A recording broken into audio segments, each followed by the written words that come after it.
Welcome, Fox Sports Live. Racers right now ready for round number 8 of the Rockstar Energy Triple Crown Series. Ryan Gauld and Kyle Thompson. Kyle, we're up on where it happens. This is the finish line here for round number 8. The boys are just on hot lap right now. They're going to start rolling through the back of the screen. It is time to get excited, racers. They're about to come by us right now. We're on the notorious step down here, the finish line here, pro finish line. And this, we just seen the 250s go out here. The track is absolutely perfect for these guys. Yeah, we just saw the first 250 moto. Dylan Wright has wrapped up the 250 championship for the Honda Cane and GDR Fox Racing Riders, and that is his first in his career after the AX earlier. They're looking to sling down that Triple Crown later in the year. You just stated that the track is prime. Colton Fasciotti, 2 seconds. 2 seconds faster than anybody in time qualifying. He's got a 14-point lead, looking for his 6th title, Kyle. Right now, the cards are in his favor.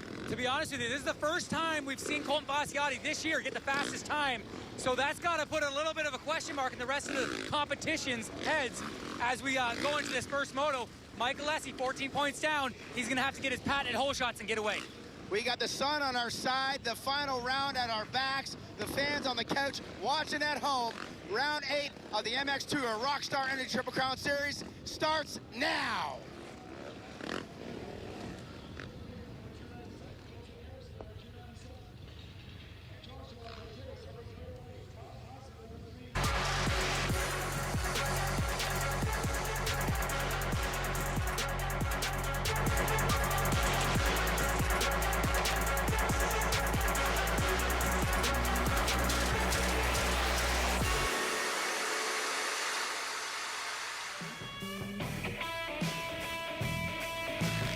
Blowing in the wind.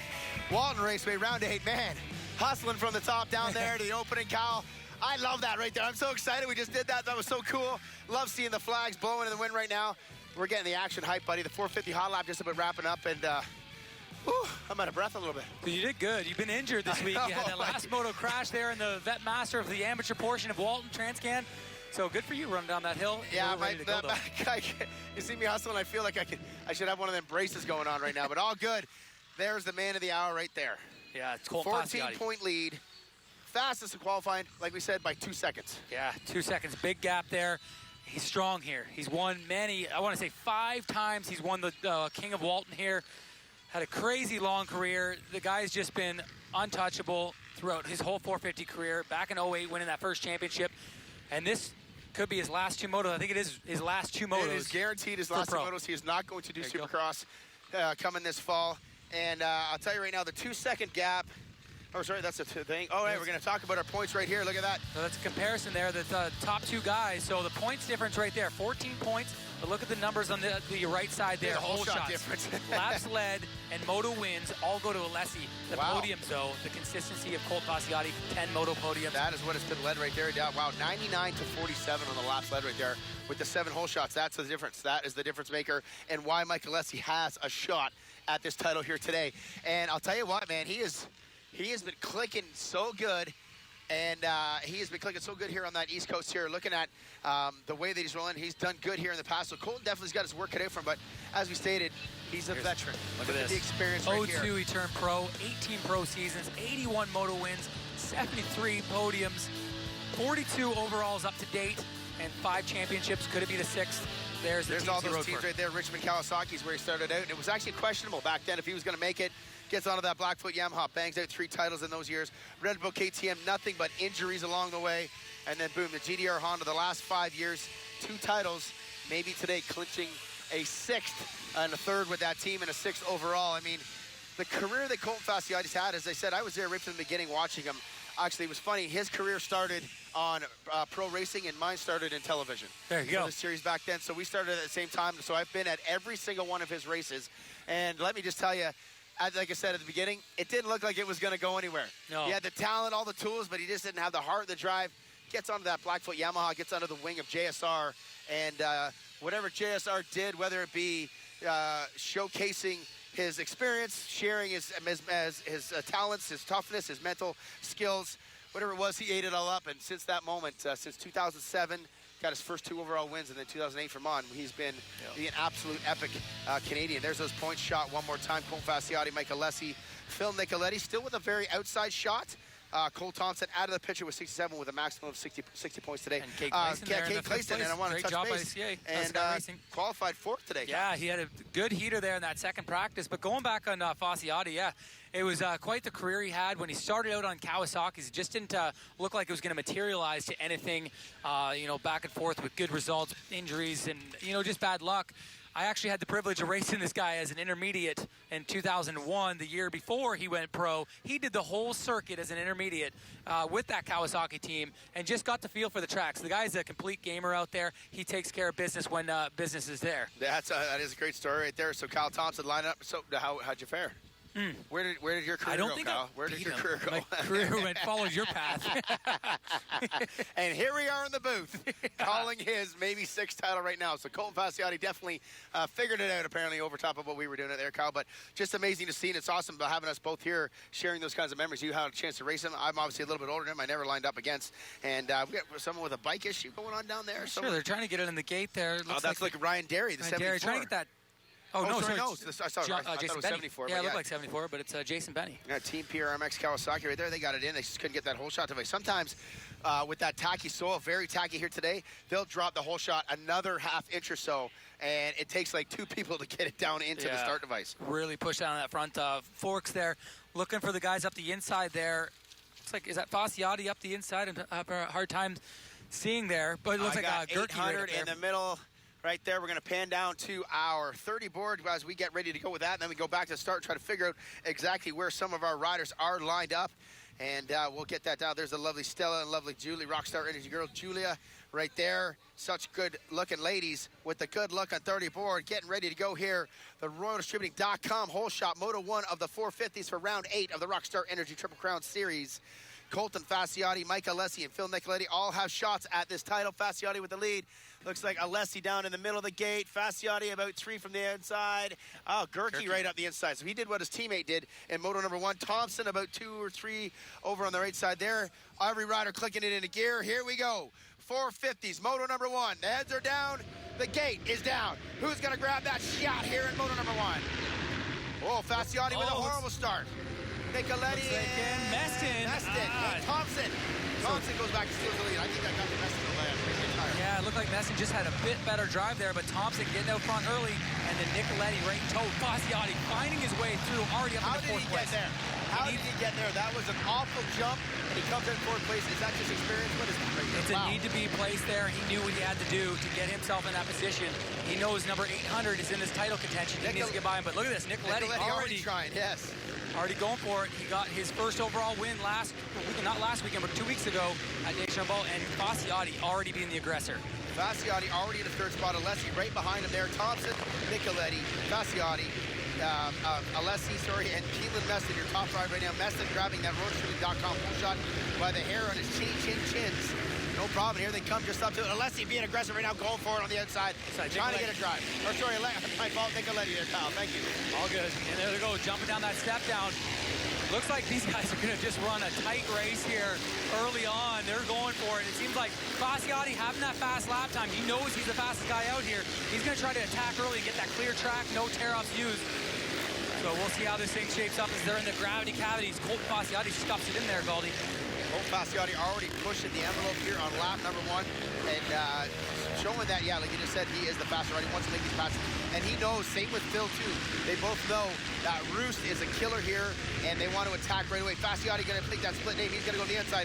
Oh, Thompson doing that little trigger line right there, able to jump that inside and going outside to inside there. So looked like Nicoletti was going to lose that, but as he comes out that corner, there's no steep part to it. He blasts right up that inside. Now he's trying to get the drive again on Thompson. They're swinging wide, swinging inside. Thompson's got the drive. Nicoletti trying lots of lines right now. I had a little chat with him earlier, and he's like, Goldie, how do I ride this track? I think he saw me watch this movie. And I told him, I go, you really need to search for stuff outside of that main line because when you want to make that pass, maybe you got to take a little bit of a risk. And I said it might take a lap or 2 to develop it. And right now, look, he's doing it on lap 1. So far, the guys you're giving the info to, Tyler Dagley in the first one, now Phil Nicoletti, they're taking your advice and they're running with it, Galdi. Well, so, the experience kicks in. A little side job for you. Yeah. Well, I don't know if maybe I invoice them. Is that how I get paid? All right, so 1 lap in the books right now as he's back past the start. They don't get the full lap in until they get to the finish line. Thompson, Red Bull, KTM Factory Pro Racing Ride, Rockstar Energy, OTSFFF, Yamaha, and then the number 54 of Nicoletti, and then the Honda Canada GDR Fox Ride of Colton Fasciotti sitting in that third spot. Smart Top Bullfrog Spas, Michael Leslie in 4, Keelan Meston in 10 on the... Oh, we got one right. Oh, Matt Gerke. Oh, I didn't see that happen. Poor Gerke just had an awful East Coast so far, starting to go for dunes with motor failures, some other issues at Moncton, and now a crash that sits him on the medics there. So hopefully he's all right. Looks like just he's sitting up there, so maybe a little banged up. That's a tough go here, first moto in. Gerke was looking great in practice there. Galdi is very unfortunate. Yeah, that is not the way that you want to start your day. Hopefully he's all right. Now Thompson stretched that chest a bike length or two, and Nicoletti now feeling the breath of Fasciotti coming in behind. But I'd like to see into that fifth position right there. Meston and Josh Cartwright kind of having some fun here. Both having a good last round of Deschamps, both carrying the momentum. Yeah, so those guys, a good addition to the series here. Cartwright coming in with that PRMX Kawasaki. He's trying to run down. He had a good week out there in the amateurs. He raced the youth class in the Walton Transcan amateur event there. Got second place behind Liam O'Barrell. Liam out here also, he's sitting actually back in ninth. Just a local legend here from South Africa. He turned into a Canadian there. And out here at Walton, putting in the paces. Yeah, putting it down right now for sure. Joel Thompson now starting to pull away. We've seen him win the sword here before as well. You probably know the exact year, 15? 2013. 2013. Cole Thompson won a sword here as well. Not the comparable one almost to what Fasciotti is, but he knows how to ride the track and spent many years as an amateur doing that train scan as well. But look at Fasciotti right now, already trying to push the envelope on Phil Nicoletti. Phil said this morning when I did chat with him there, give him that great advice. He said that I was having a hard time kind of making a push out there. Maybe he pushed a little too hard those first couple laps. He might have got just a smidge of arm pump. Yeah, that could be. I noticed his times weren't the best there in practice, but for Phil, he's a lot of learning here in the first year. He hasn't been to a lot of these tracks. I know he raced here, is it 2014, 2015, and he did well in the mud there, but he hasn't been back since. So he's going to be learning all these tracks over again. This first year through has been a trying one for him, and he's doing a great job. Obviously having a little bit of an issue there at Sandali with Rad popping off in mid-moto. So besides that, he'd be right in this chase. Yeah, 100% there for sure. So on screen, Rockstar, the OTSF Yamaha 54 ride of Phil Nicoletti. Phil struggling in practice, but gets that good start, knows how to fight right now. Hanging on to that second spot, Fasciotti right behind him right now. But the man of the hour is Cole Thompson, the Red Bull Factory KTM Core Racing ride, starting to pull away, and that means ugliness for the rest of the crowd when Cole is really feeling it. We know your brother does that. Look at that. He has disappeared now. Kyle, wait till that scoring timing kicks off here in the next one. This is going to be a 5 or 6 second lead. Yeah, he's trying to get away early, and that's pretty good for Cole. He hasn't been the guy to do that. We've seen Alessi do it a bunch. Even Fasciotti had it a couple times where he'd get away. But Cole, about a 3, we're going to get the 2:11.9 lap time. They dropped it quite a bit there that lap. There are 2:15s around the first time around. So he's got a 5.4 second lead over Nicoletti. So good job by Thompson finding another gear, and that's huge. I feel like Fasciotti, if he's going to try to chase down this win here, he's got to get by Nicoletti. Nicoletti's not running those fast laps. He's having a little bit of mistakes, holding up the #1 machine. And we could have an all-Canadian battle if Fasciotti can get by here. All right, so that would be good, waving that Canadian flag as we get rocking here in this moto. And so Fasciotti pushing over, just kind of following the leader right now. The boys just kind of trying to find that good line, solidify themselves as they come across there. And we lost, Keelan Meston was there, and then who did we, Cartwright made the pass on Meston. So Cartwright up in the 5th spot with Chase Marquier, Taylor, Farrell, and Gaynor now into that top 10. And and Alessi now, he looks like he just kind of closed in, maybe about the same there, maybe about a half a second, almost 1 second behind. Cole Fasciotti now, if you're Alessi, I mean, you guys are both kind of under the same team, you're on different bikes, yada yada, 14-point gap. So there's got nothing to lose. You got to be the aggressor. You got to go. Put it. Yeah, you got to go. He's not in any Triple Crown points, so this is his points chase right here. The #1 right in front of him, and he needs to get on his horse and get going here. Look at him wheelie over those ruts off the track there. Whoa. He must have got a bit cross-rutted. He had to throw his wheel over. He's shaking his head there. Lost quite a bit of time to his teammate. So watch for Alessi trying to make that charge, lay it all out there, and obviously he's trying super hard. He had that issue there going off track, so gotta give a shout out right now, 8th position, the 144, Rich Taylor. It's not Rich Taylor, the former American racer. I don't know if that's his kid, but he qualified 18th. And so he's sitting in 8th spot right now. So congrats to that, a friendly American coming up, joining that series. Let's see if he can finish there. But a good little shout out to him, sitting in that 8th position right now. And Fasciotti at this stage right now, he knows Alessi's behind him. He's probably taking that quick little glance. Does he push to get by Phil, or does he just kind of wait for Alessi to make his move? You know what? I want to say Fasciotti needs to get away and not give Alessi any hope to see him. And that mistake cost Alessi a lot of time. We're going to get the intervals as they come by, but it's about now up to a 3-second difference there for Alessi and Fasciotti. So, and that's our title chase. We know that Phil's an outsider looking in. He's 31 points down. He needs a miracle for this to happen for him. And Alessi and Fasciotti are the ones that are going to be battling out for that spot. And coming by the stripe, it was about 3 seconds. It looks like Thompson almost 8-second lead now. Still running a quick time, about 3 seconds faster than all these guys. He is definitely on pace right now, destroying the field here in Moto number 1 of the 450 class. Good shot of the Honda Canada GDR Fox 5 times, still chasing Phil Nicoletti. Now they're all doing that line, going inside up to inside, hopping over that bar. Funny talking to Barry, the track crew there. He's like, there's no way they're crossing that line because it happened in the amateurs all week. The pro guys are even more slippery than the little amateur guys, I guess. So making it work right there, and that's nothing. That's part of the track. You're driving over the dirt. It's just dirt out there. It's not an actual yellow ribbon or a banner of sorts. So that's the way it works. So Alessi over that thing right now. Nicoletti, Fasciotti, and Alessi right now still chasing Thompson already through the rollers that Nicoletti is about to enter. Man, Cole Thompson's feeling it today, Kyle. It must feel like an amateur moto for him. Back in his day, lots of titles here as an amateur, obviously helping him out through his amateur career. And it's got to feel good, you know. When you're in the situation, much like Dylan Wright there in that 250 moto, where you've been to a track, had a lot of success, it's just almost like it's like second nature, like riding a bike. You're just like, it comes to you like, oh man, I've been here before. I have had this moment before, and he's able to excel at that. So 4 laps in, doing a great job here, pulling away from Nicoletti and Fasciotti. Rockstar Energy OTSF, Yamaha right there, OTSFF. There's always that extra F, freight forwarding. We got to get that one in there. The 54 still, this is the battle right now. There's not much else going on in this track because Thompson's starting to go away, and Fasciotti and Nicoletti have kind of just yanked Alessi by about 2 or 3 seconds as well. On the last time around, it was 3.0. This time around, I want to say it's going to get up to about a 5 or a 6. But the man on the move right there, or man on the destroyer move, Cole Thompson, he's already up over the finish line right now, crossing that finish line. Got to take a lap of a 2:13 as they cross, already getting into lap traffic. Phil Nicoletti gets across there, and then Fasciotti, they were 2:15s, both 2:15s. So Thompson. No, it looks like Nicoletti dropped his time to 2:13.9. So able to match Thompson's lap time there, and it looks like Fasciotti just slipped back about a second behind him, and they're gapping Alessi right now. He's 4 seconds down.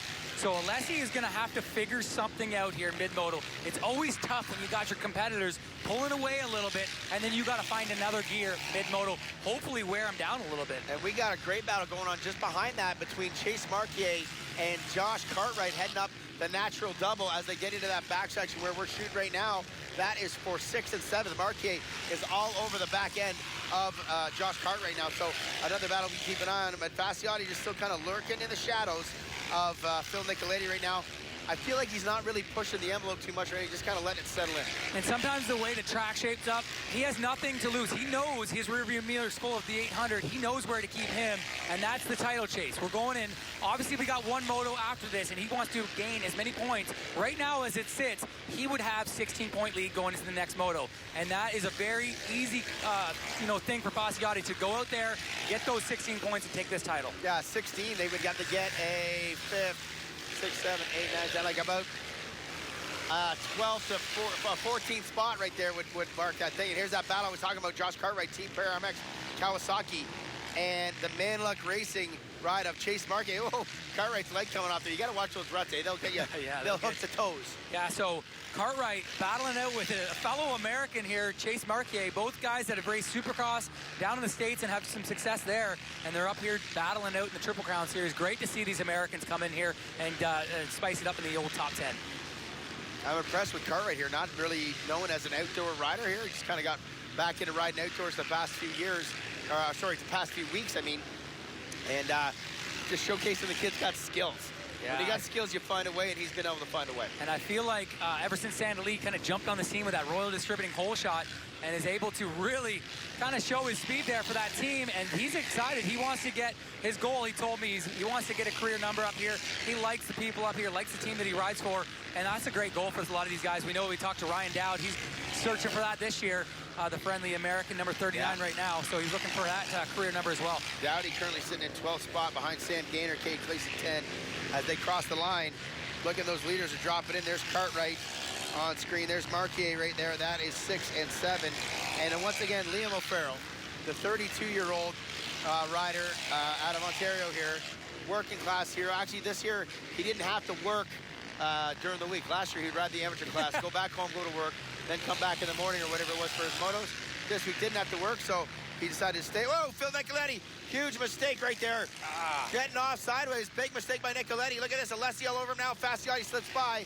Nicoletti looks like he just jammed that rut and the bike just kicked him sideways, Kyle. And that could happen so easily out here with these ruts. We talked about it already. They're so deep, and we've seen Alessi have issues. Look at Alessi going way outside here. Very interesting in that Fox corner, trying to get around line. But those lines will suck you in the front tire, and you get cross-rutted real quick. Yeah, Alessi right there, or sorry, Phil Nicoletti getting his little sauce here there, so open the door for Alessi. You know what, Alessi, he kind of sees blood in the water, as you like to say, Kyle, because now he gets a little taste. He's back in the action right now, and that right there, that mistake by Phil Nicoletti makes a 4-point swing, bumps us up to 18 points heading into Moto2 if it were to stay this way. Yeah, so definitely something he needs to go. And it looked like right off the hop when he seen Phil picking up his stuff, Alessi had that little bit of drive to try to get him, but now Phil's already pulled it out a couple sections in. Yeah. So there's something that Alessi does in that back section there by the start line that's just not working for him. He's got to sort it out. Maybe on the pit board, his mechanic can give him some information. All right, so Phil Nicoletti, Rockstar Energy OTSF FF, was running second, makes a mistake beside the amateur pin line, gives it up right there to Honda Canada, GDR Fox Racing, Colton Fasciotti now into that second spot. And as we're talking about these guys coming to the section, Cole Thompson is already up over the finish line. And man, oh man, dominating moto right now. Yeah, it's a good moto to see. He had bad luck there at Deschambault, had a crash, a little bit of an injury to his ankle, but it looks like Phil has now picked it back up. He's mad, and he's ready to go and chase down this second spot. So with that mistake from Nicoletti and Fasciotti, or sorry, from Nicoletti and slowing down Fasciotti right there, just waiting for that timing and everything to adjust right now. Fasciotti, Nicoletti, Alessi, Meston, Phil, your top five. And I just wanted to see what the time gap was between Cole Thompson and Fasciotti as we're getting ourselves into probably close to that halfway mark of this moto, Kyle. Yeah, I want to say that we'll see the export this next lap. We're about 7 laps in. It looks like Thompson with almost a 14-second lead over these guys. Really having one of his best moto, I would say, besides maybe that Calgary second moto he had there. He won the overall that race. But since then, he's had a lot of string of bad luck and injuries to kind of hamper results. So a 213.5 and a 215.0 between Thompson and Fasciotti. So Fasciotti did have to slow down with the Nicoletti thing. This next few laps, do we see Fasciotti maybe click in some time away, or does he even care? Thompson's got a 14-second lead basically right now. I think that he doesn't care about the number 16 right now. He's not in the title chase. He's worried about the number 800 and putting as many points as he can between him and himself. So going right now, like you said, that's an 18-point swing. That's big. And going into the second moto with 18 points, you got to be like, that's comfy. Yeah, that's very comfortable. I can't tell you the last time Fasciotti's finished out of the top 5 in the last 3 or 4 years. So for him to get like a 15th or 16th place is probably pretty unimaginable. So we'll just have to see how that weighs. And right now, it doesn't look like Michael Alessi's on point today. Cole Thompson's the guy right now that looks like the fast guy, setting the pace. So even if this happens, Michael Alessi doesn't look like he can chip away and make that happen in that second moto if this were to become something that could fall apart. Yeah, so we know that Mike Alessi, he actually put it on his Instagram this week. He's won the sword, so the King of Walton in 2014, back when him and Fasciotti were the runaways for that championship. Fasciotti taking the championship, Alessi winning the day, but not quite the speed that we've seen back in 2014. Obviously, the track changes a lot. The ruts are a little different each year you come, and maybe just not feeling comfortable right now and not able to get that speed to catch the number 1 machine. A 214.5 for Thompson, Fasciotti, and Nicoletti clicking by there. A 214.1 and a 214.5. So Nicoletti just a smidge slower, and Alessi losing a little bit of time there, Goldie. Second and a half there slower. So Alessi starting to get backwards there right now. Meston, Josh Cartwright, Chase Mark Gay, Kate Clayson, Richard Taylor, and now Ryan Dowd up into the top 10 position, passing Taylor and, passing Gaynor, and we lost somebody else that was up there before too, I thought. But regardless, right now, so Thompson on screen right here, man, he is clicking and feeling good. There's something about this type of soil, this type of ruddy track where we're cold. We didn't see it last year here, but you've seen it in the past and do those things. And there's that battle right here. Oh, this is a good Taylor and battle Dowdy, here. a couple of kickstarters right here. With the Suzukis, there's no electric starts on those machines. They stall it, they're going to be working. All right, the scoreboard there crosses them up, and it looks like Dowd might have made that pass as we swap to the next camera. Yes, he did. Ryan Dowd has made the pass, put by Taylor, got himself into that 9th position. He's been riding so good lately, doing actually U.S. Nationals on his off time from the Triple Crown here, but just been a fixture in that top 10. We've seen him get his best finish last week in Deschambault. He got that 5th overall, which he is super stoked on. We've seen his dad actually line up, go 15 for 16 overall. So it's cool to see the Dowd father-son duo out there battling out. And there you go, Ryan Dowd jumping up into that 9th spot here halfway through this moto. Such a friendly family. You're going to see a very cool interview. I sat down with him yesterday to chat. We'll talk to them during that or before our next moto out there on the Fox Sports Racing Live Rockstar Triple Crown Series TV show that we're on right now. Having some fun. Ryan Dowd and John Dowd, the name itself is Legends, but Ryan now creating his own status. Creating his own legend status. He's making his own path there, and it's got to be tough. You know, we've seen Dowd many years running factory teams down there, winning races and doing his thing. And to follow that, it's got to be, you got to feel like you're just in a huge shadow, but he's doing his own thing. He's up here in Canada battling for these top 5s and trying to get that career number we alluded to before. All right, looks like we got the halfway board out. Thompson, he just got it right now as we're still looking at Ryan Dowd. And a great battle now shaping up. It's like Nicoletti is kind of sticking with Fasciotti right there, so that battle's still forming up. They have lost the number 800. They have left him behind, left him in the roost here at Transcan, the final round here. And it looks like Michael Lessie going to come up a little short here in Moto 1. Still going to have an outside shot in Moto 2, but it's making it bigger and bigger and making it easier and easier for Fasciotti to bring home that 6th title. And I tell you what, man, it's going to be history in the making here. The last time we had Phil Nicoletti. 7 seconds for Alessi behind Nicoletti. So, and they both chipped a second and a half off of Thompson's lead there as well, those last 2 laps. Yeah, so have an eye. Thompson, I'm sure, is going to get the pit board saying, hey, these guys aren't too far back. Don't give up too early and cruise here. And they're in a battle, so they're going to push each other through the pack here, through these lappers, and try to catch up to the number 16. All right, so Fasciotti, Nicoletti, 2 warriors over 30 years old, both of them going at it here all year long. Unfortunately, Phil Nicoletti had that bad round in Morden, which bit him in the butt coming in to go for noon. Since then, he's been pretty consistent, but then the situation at Sandali really took him out of this MX Tier points chase. Yeah, just one incident, lost the front end in a sand berm, and Gerke right there, his fellow American, just a bad place. Hit his bike, broke his rad. They actually did a pit stop there in that crazy heat. He went back out there, but was not enough to get any points and lost a huge margin to the number 1 machine of Colt Fasciotti. All right, so Colt Thompson leading the way. Fasciotti on screen. You're watching Rockstar Energy OTS FFF Yamaha ride. And 54, Phil Nicoletti out of New York, now living down in South Carolina. And he's looking. Phil Nicoletti just does that double heel to the right. They can see Thompson maybe down in the valley. They've got some time to make up. They got about 12 seconds to make up right now. Foot off there. Foot off the peg. Wow, did not let go of the throttle at all. Yeah, wow. So Phil Nicoletti, he looks like he gets that export, and something that triggers in Nicoletti, it's like, okay, now guys, we're gonna go here. We're gonna push the envelope, and I've got a lot more in this tank, and I'm gonna make you guys work for this. What's the DMX song? X gonna bring it to you, Phil gonna bring it to you. I don't know where I just went with that. I like that. I don't know where I went with that. There it is, Fasciotti and Nicoletti over that finish line one more time.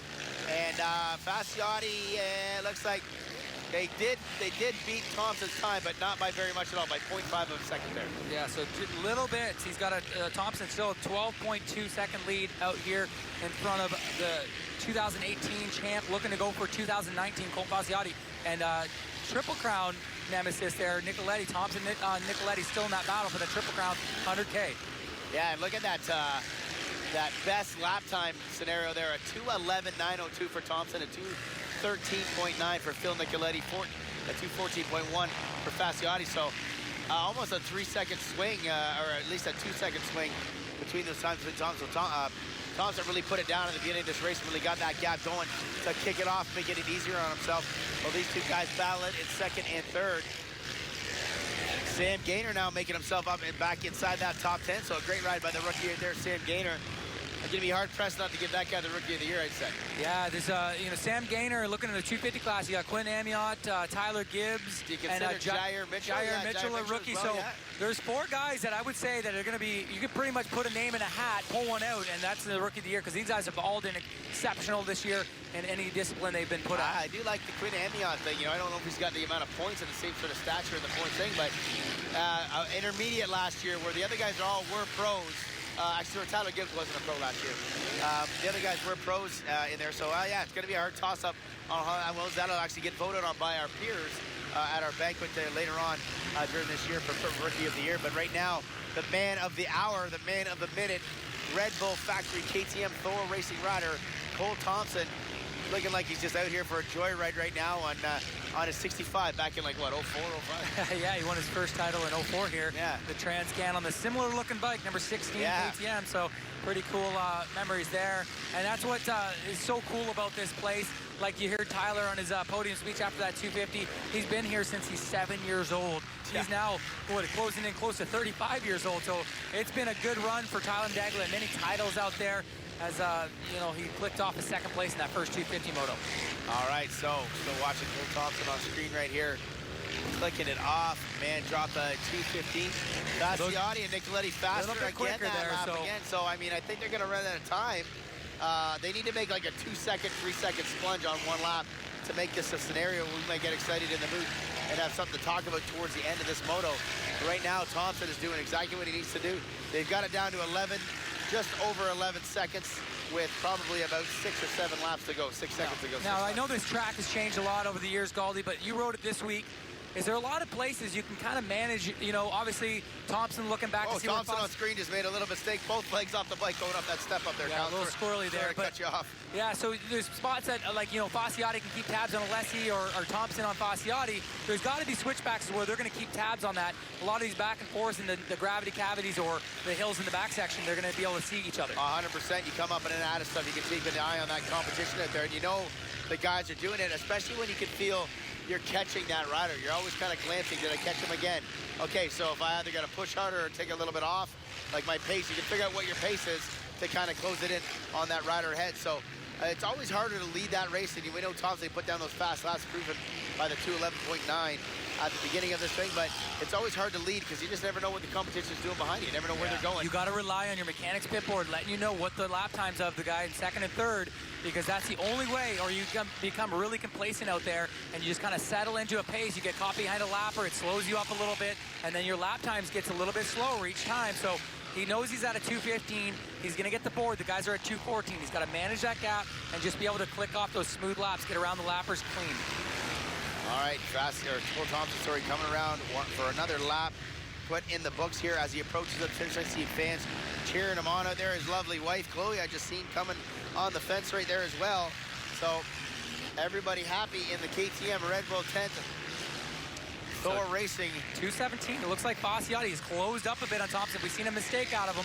So let's see with Fasciotti. That's a good 2 seconds at least. Wow, that was a big one there. That lap is a big one for sure. Just waiting for that screen to pop back up in front of us. Yeah, so he's down to there it is. Wow. 7. That was the lap we just referred to right there. So 8 seconds with what you think 5 laps, 6 laps to go here in this moto. So Thompson is definitely going to be able to see him now as they're coming up in and out of those 180 turns. Yeah, he's going to be able to see him in a lot of these switchbacks. The gravity cavity is a good spot to see them. They go up and down those hills, and Colton Fasciotti sticks out like a sore thumb with that big old red #1 plate, so you can't go incognito when you're his stature. Sean Moffenmeyer, got to give him a shout out, sitting in 13th spot right now. Just getting back on the bike about a week ago. Decided to come race here and just kind of hang out. Really didn't have any expectations, so good to see the #3 out there, former 250 Canadian national champion. And now back in the 450 class, he's kind of looking his. And yeah, Fasciotti just jumping that tower jump where Phil is right here. Could look down. Thompson just leaving that turn. So the visuals are happening here, Kyle. They can see each other. Yeah, so Fasciotti definitely blood in the water. He's got about 8 seconds behind, but it's just, you know, when he starts clicking off these laps and he sees that he gained some time, it just gives him more motivation to find better lines, find that speed, charge the corner a little bit harder, and there's a carrot at the end of this this tunnel here. What would it mean for Fasciotti to catch your bro, make the pass, and almost stamp the championship like his teammate just did in number 1? It obviously isn't totally clinched, but man, that would put it up at a 21-point gap going into that second moto. Not insurmountable, but definitely very, very big. And just watching him, all that heart, the way he rides this place, and they can chase it down. The crowd will go absolutely insane right here. Mike Alessi, 15 seconds back. So Mike, maybe not bringing the A game today, and we know he's had a real big hand issue the last few rounds. He did have 2 weeks off to get himself ready for this, but maybe the hand's still making a big kind of an effect out there, Kyle. Yeah, so he's definitely having those issues with the hands. He's got to be healed up from that. I just don't think he has the pace right now of the leaders. He looked like he felt a little sketchy there. He went over some ruts off the track, and just not being able to push the envelope like he did on the sand tracks, or even at Moncton, which is a clay-based track, but it does not get these kind of slot car ruts that we see at Walton Transcan. A lot more hard back lap times that time there. Fasciotti, once again, he's got it down to 7.2, another second faster. This can come down to the wire here, Kyle. I tell you right now, Fasciotti's clicking it, and lap traffic going to become a huge factor here in the next lap and a half, because there's a lot of guys going at it, and all the riders they're catching are battling for position, so you know they're not totally going to pull out of the way. No, these guys... Yannick Boucher right now, the catch up to 17. So up to 17, and Fasciotti can start to see the orange KTM there in front of him. He wants to put that seal on here and get that extra 3 points, a gap on his teammate there, Mike Alessi. So lappers, got to keep an eye out for that. Fasciotti's an absolute heater right now. He's trying to close the gap on the number 16 KTM. Wow, they're almost in our same frame. Thompson just left the picture right there, and Fasciotti's coming into it, man. He's definitely got it down, and this could come down to the wire. And of course, 2 Canadian heroes last year. Cole Thompson winning the AX and SX and Triple Crown part of our series. Fasciotti winning the MX series. Thompson winning the AX again this year. Fasciotti looking like he's going to win the MX again this year. They are our iconic heroes right now in Canada Motocross. Yeah, they're our top guys, and we got guys just below them, the Dylan Wright and the Jess Pettis, both teammates to these guys that are kind of coming up in the shadows of those 2 guys, and they're going to be our future, you know, as these guys go on. We know that Fasciotti, after this moto, he's got 1 moto, and he's retired from racing, and it's going to be a sad day. Bittersweet, to be honest with you. Yeah, no, losing the icon like this, you know, it's just like when JSR called it quits back in 2008. And the torch was sort of already passed to Fasciotti at that time. JSR just kind of had a swan song year. And but this right here, it's going to figure out finding who's going to fit that spot. I mean, there's really no argument. Cole Thompson's the next guy in line. Yeah, with Kevin Benoit retiring last year, he was definitely one of those guys that gave Colt Fasciotti fits when he turned into the 450 class, won a few 250 championships through his years. But Fasciotti just looks so strong, smooth. Both these guys really ride a smooth bike, find the smooth line around the track. Not too sure if lapper is or not, but it looks like I feel like Thompson might have stretched it out a half a second or so again on that lap. He looks good with 2 laps to go. 2 laps to go. And Fasciotti right there, but I want to say I feel like Thompson might have been just a smidge faster that lap as we wait for that computer to reset in front of us. Thompson, Fasciotti, Nicoletti, Alessi, and Meston, your top 5. Cartwright, actually, Fasciotti was a little faster. It's down to 6 seconds, Goldie. So, oh, wow. Look at that, 2:15.9. So it was about a second, 1.2 seconds quicker than Thompson. And he's, you know, he got 6 seconds to make up. But it's going to be interesting. Thompson's still going around lappers there. Just get by Parker Eels. There's Fasciotti getting over that natural double. He's going to be able to see him in the switchback here.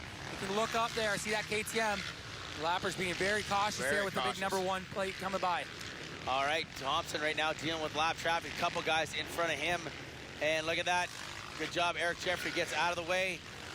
For that is Fasciotti now cruising in. So, yeah, he's got it down to about 4 seconds right now. The fans and people are cheering and yelling and screaming on right now for Fasciotti to try to catch Thompson. But I tell you, Thompson is no slouch in the lead right here. He knows he's getting caught a little bit, but, man, only a lap and a half to go here. You got to feel like he's got this under control. Lap traffic looks like it's nice and gapped. Unless something major happens, I feel like Cole can bring this home. Yeah, major mistake would definitely tighten up for that last lap. So Thompson just got to find his way by these lappers and ride a smooth bike, and he'll be on for a moto win. So down to 6 seconds. I feel like Fasciotti's closed it up a bit since then. You mentioned around 4 seconds. See Thompson get by another lapper there, heading back up to that Fox corner.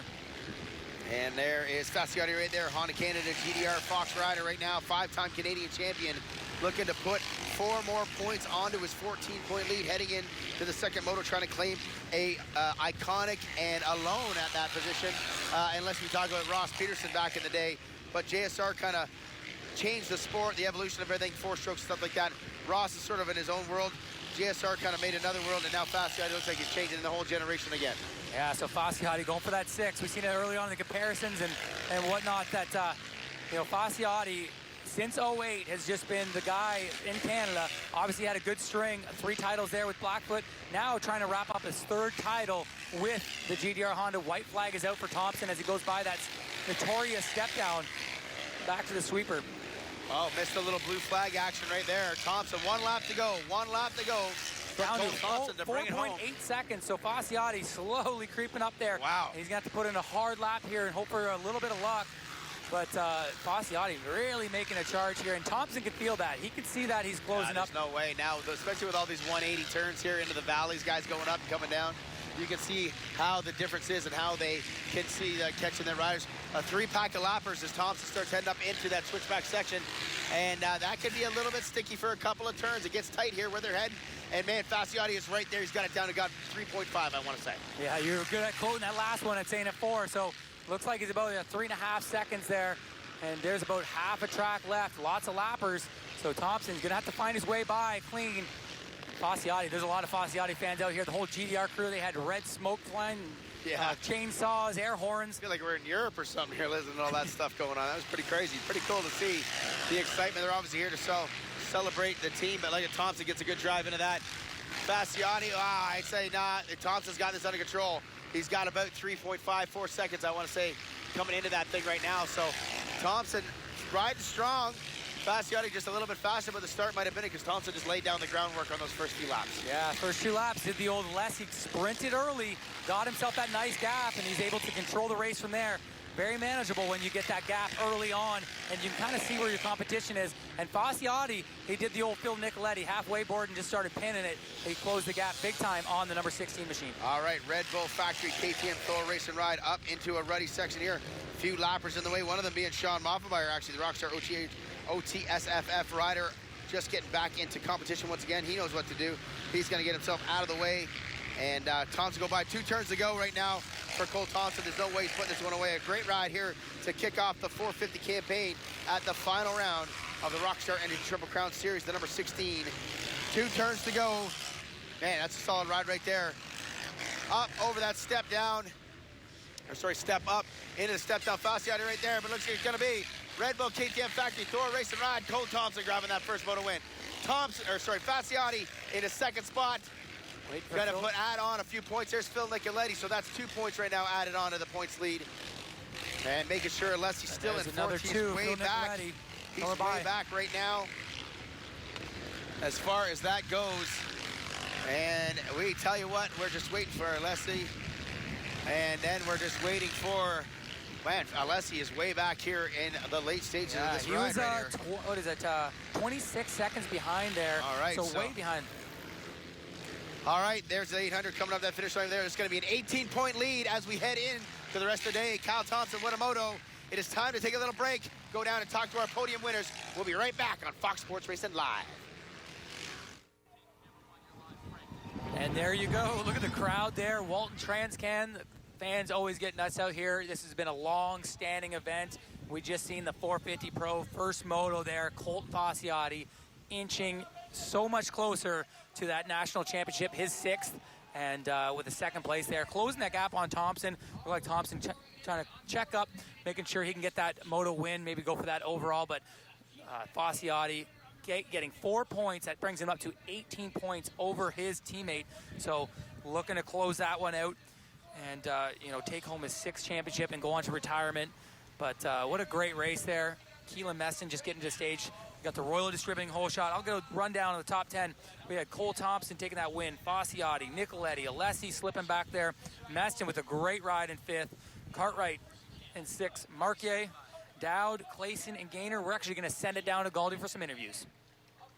All right. Thanks, Kyle. Down here, Fox Sports Racing Live with Moto 1 winner Cole Thompson. Man, I'll tell you right now, the first 3 laps of that race, you were a destroyer of this facility. I felt like I was watching you back at like you're 65 here. And that's what made the difference there, because obviously Fasciotti started finding it at the end. But the start of the race, you were on money point. Yeah, no, another tough weekend. Had a crash in day fall. Jacked up my ankle, hit my head pretty good. Came out here, I was feeling a little iffy about practice. I'm like, we'll give it a shot. Got that start, and honestly, I was just riding for as long as I could and as hard as I could. And obviously, those guys are, feeling it. They've been there all season. I've been hurt, so good to get back up here, man. It's been so long, and then it feels obviously even better to lead those laps again. I mean, this is my track. I feel like I need to get that sword, and I know I can't win the championship, but it'd be cool to come out on top this weekend. All right, Cole Thompson right there, grab that moto win. Thanks, Cole. We're going to let you get ready for your live interview right now. Cole, come on up here, Colton Fasciotti right now, yelling on Fox Sports Racing Live as we stay live here on television. Colton Fasciotti finishing second in that moto, adding 4 points to his point lead here. Look at that. He had to eat some roost in that moto. He was a little bit dirty. Colton Fasciotti, Fox Racing Live here. Honda Canada, DDR Fox. Dude, you did exactly what you needed to do, but not like a retiree. Not like a retired. Messon just walking right in front of our camera right there. Love that stuff. Phil's going to walk in front of it, too. Not like a retiree. You see the X halfway, and then next thing you just get going grinding. You chipped it down from 14 down to 2 seconds left, man. You just kept getting better and better, like at the fine wine. Yeah, I just kind of felt like I couldn't get my groove behind Phil there. I was just eating roost, as you can tell on my face here, but I felt like I was running good. I just couldn't get around him, and once I got around him, I started picking up some better lines and flowing a little bit better. It's hard when you got somebody right in front of you in those big ruts, and you're trying to keep your balance, and you make more mistakes, so yeah. All right, talk about that second one. We got 18 points going into it. A little bit comfy, obviously a little bit more weight off those shoulders, but you still got work to take care of to get that 6th title. Yeah, for sure. I had a few moments, even that first moto, that it was like, whoa, that was close. Like, I got to settle her down a little bit, but that's part of the game. It's there's a lot of nerves, and hopefully I can just stay strong, ride like I did that moto, and finish off strong. All right, buddy, we wish you good luck in the next moto. Get you ready to go over to live for your interview. Colton Fasciotti taking 2nd spot in moto number 1 here on Fox Sports Racing Live, Rockstar Triple Crown, round number 8, the final round. He needed to do exactly that. He struck 4 more points, got himself up to 18, like I said, heading into that lead, or heading into that second moto. And as we know, this is the final race of his career coming here, and he's looking to bring home a 6th title to match his hero, his adversary, his person that kind of brought him to the next level, JSR. We're going to talk to Phil Nicoletti as he's finishing up. Like he's throwing stuff into the crowd. Phil, come on, right into here on live TV, buddy. Yeah, you're right up here. Dude, a great moto right there. Lots of speed early on in that moto. And then Fasciotti just dogging it. Look at the crowd loving Fasciotti behind us. He got this thing going. But are you happy with the way that one went? Because I knew you weren't really happy about practice. No, I wasn't happy about practice, and sure as hell wasn't happy with the first 15 minutes. So I rode like an idiot, but I didn't have a flow. Man, I was just like, God, should I let Colton by so I can maybe figure out his lines and then kind of put a charge on Cole and maybe figure something out. But yeah, I had a little bobble. He went by me, and I was just like, I kind of latched on. I felt pretty good. He hammered her down the last 2 laps, but like I said, it's we got one more moto. I can go 3-1, still get the overall, so we'll see how it goes, and we'll make some bike changes, go from there. Sounds good. All right, there it is. Rockstar Energy OTSF Yamaha rider Phil Nicoletti, 3rd in moto number 1. The main boys up there, Alessi 4th. As I said, 18 points now heading into moto number 2. Woo. Send it back up to the booth. Cal, the action is hot right now on the podium. Yeah, the action is certainly hot there, Galdi, and 18-point lead. Kind of a cakewalk there for the number 1. He'd have to have an issue for Alessi to stand a chance now.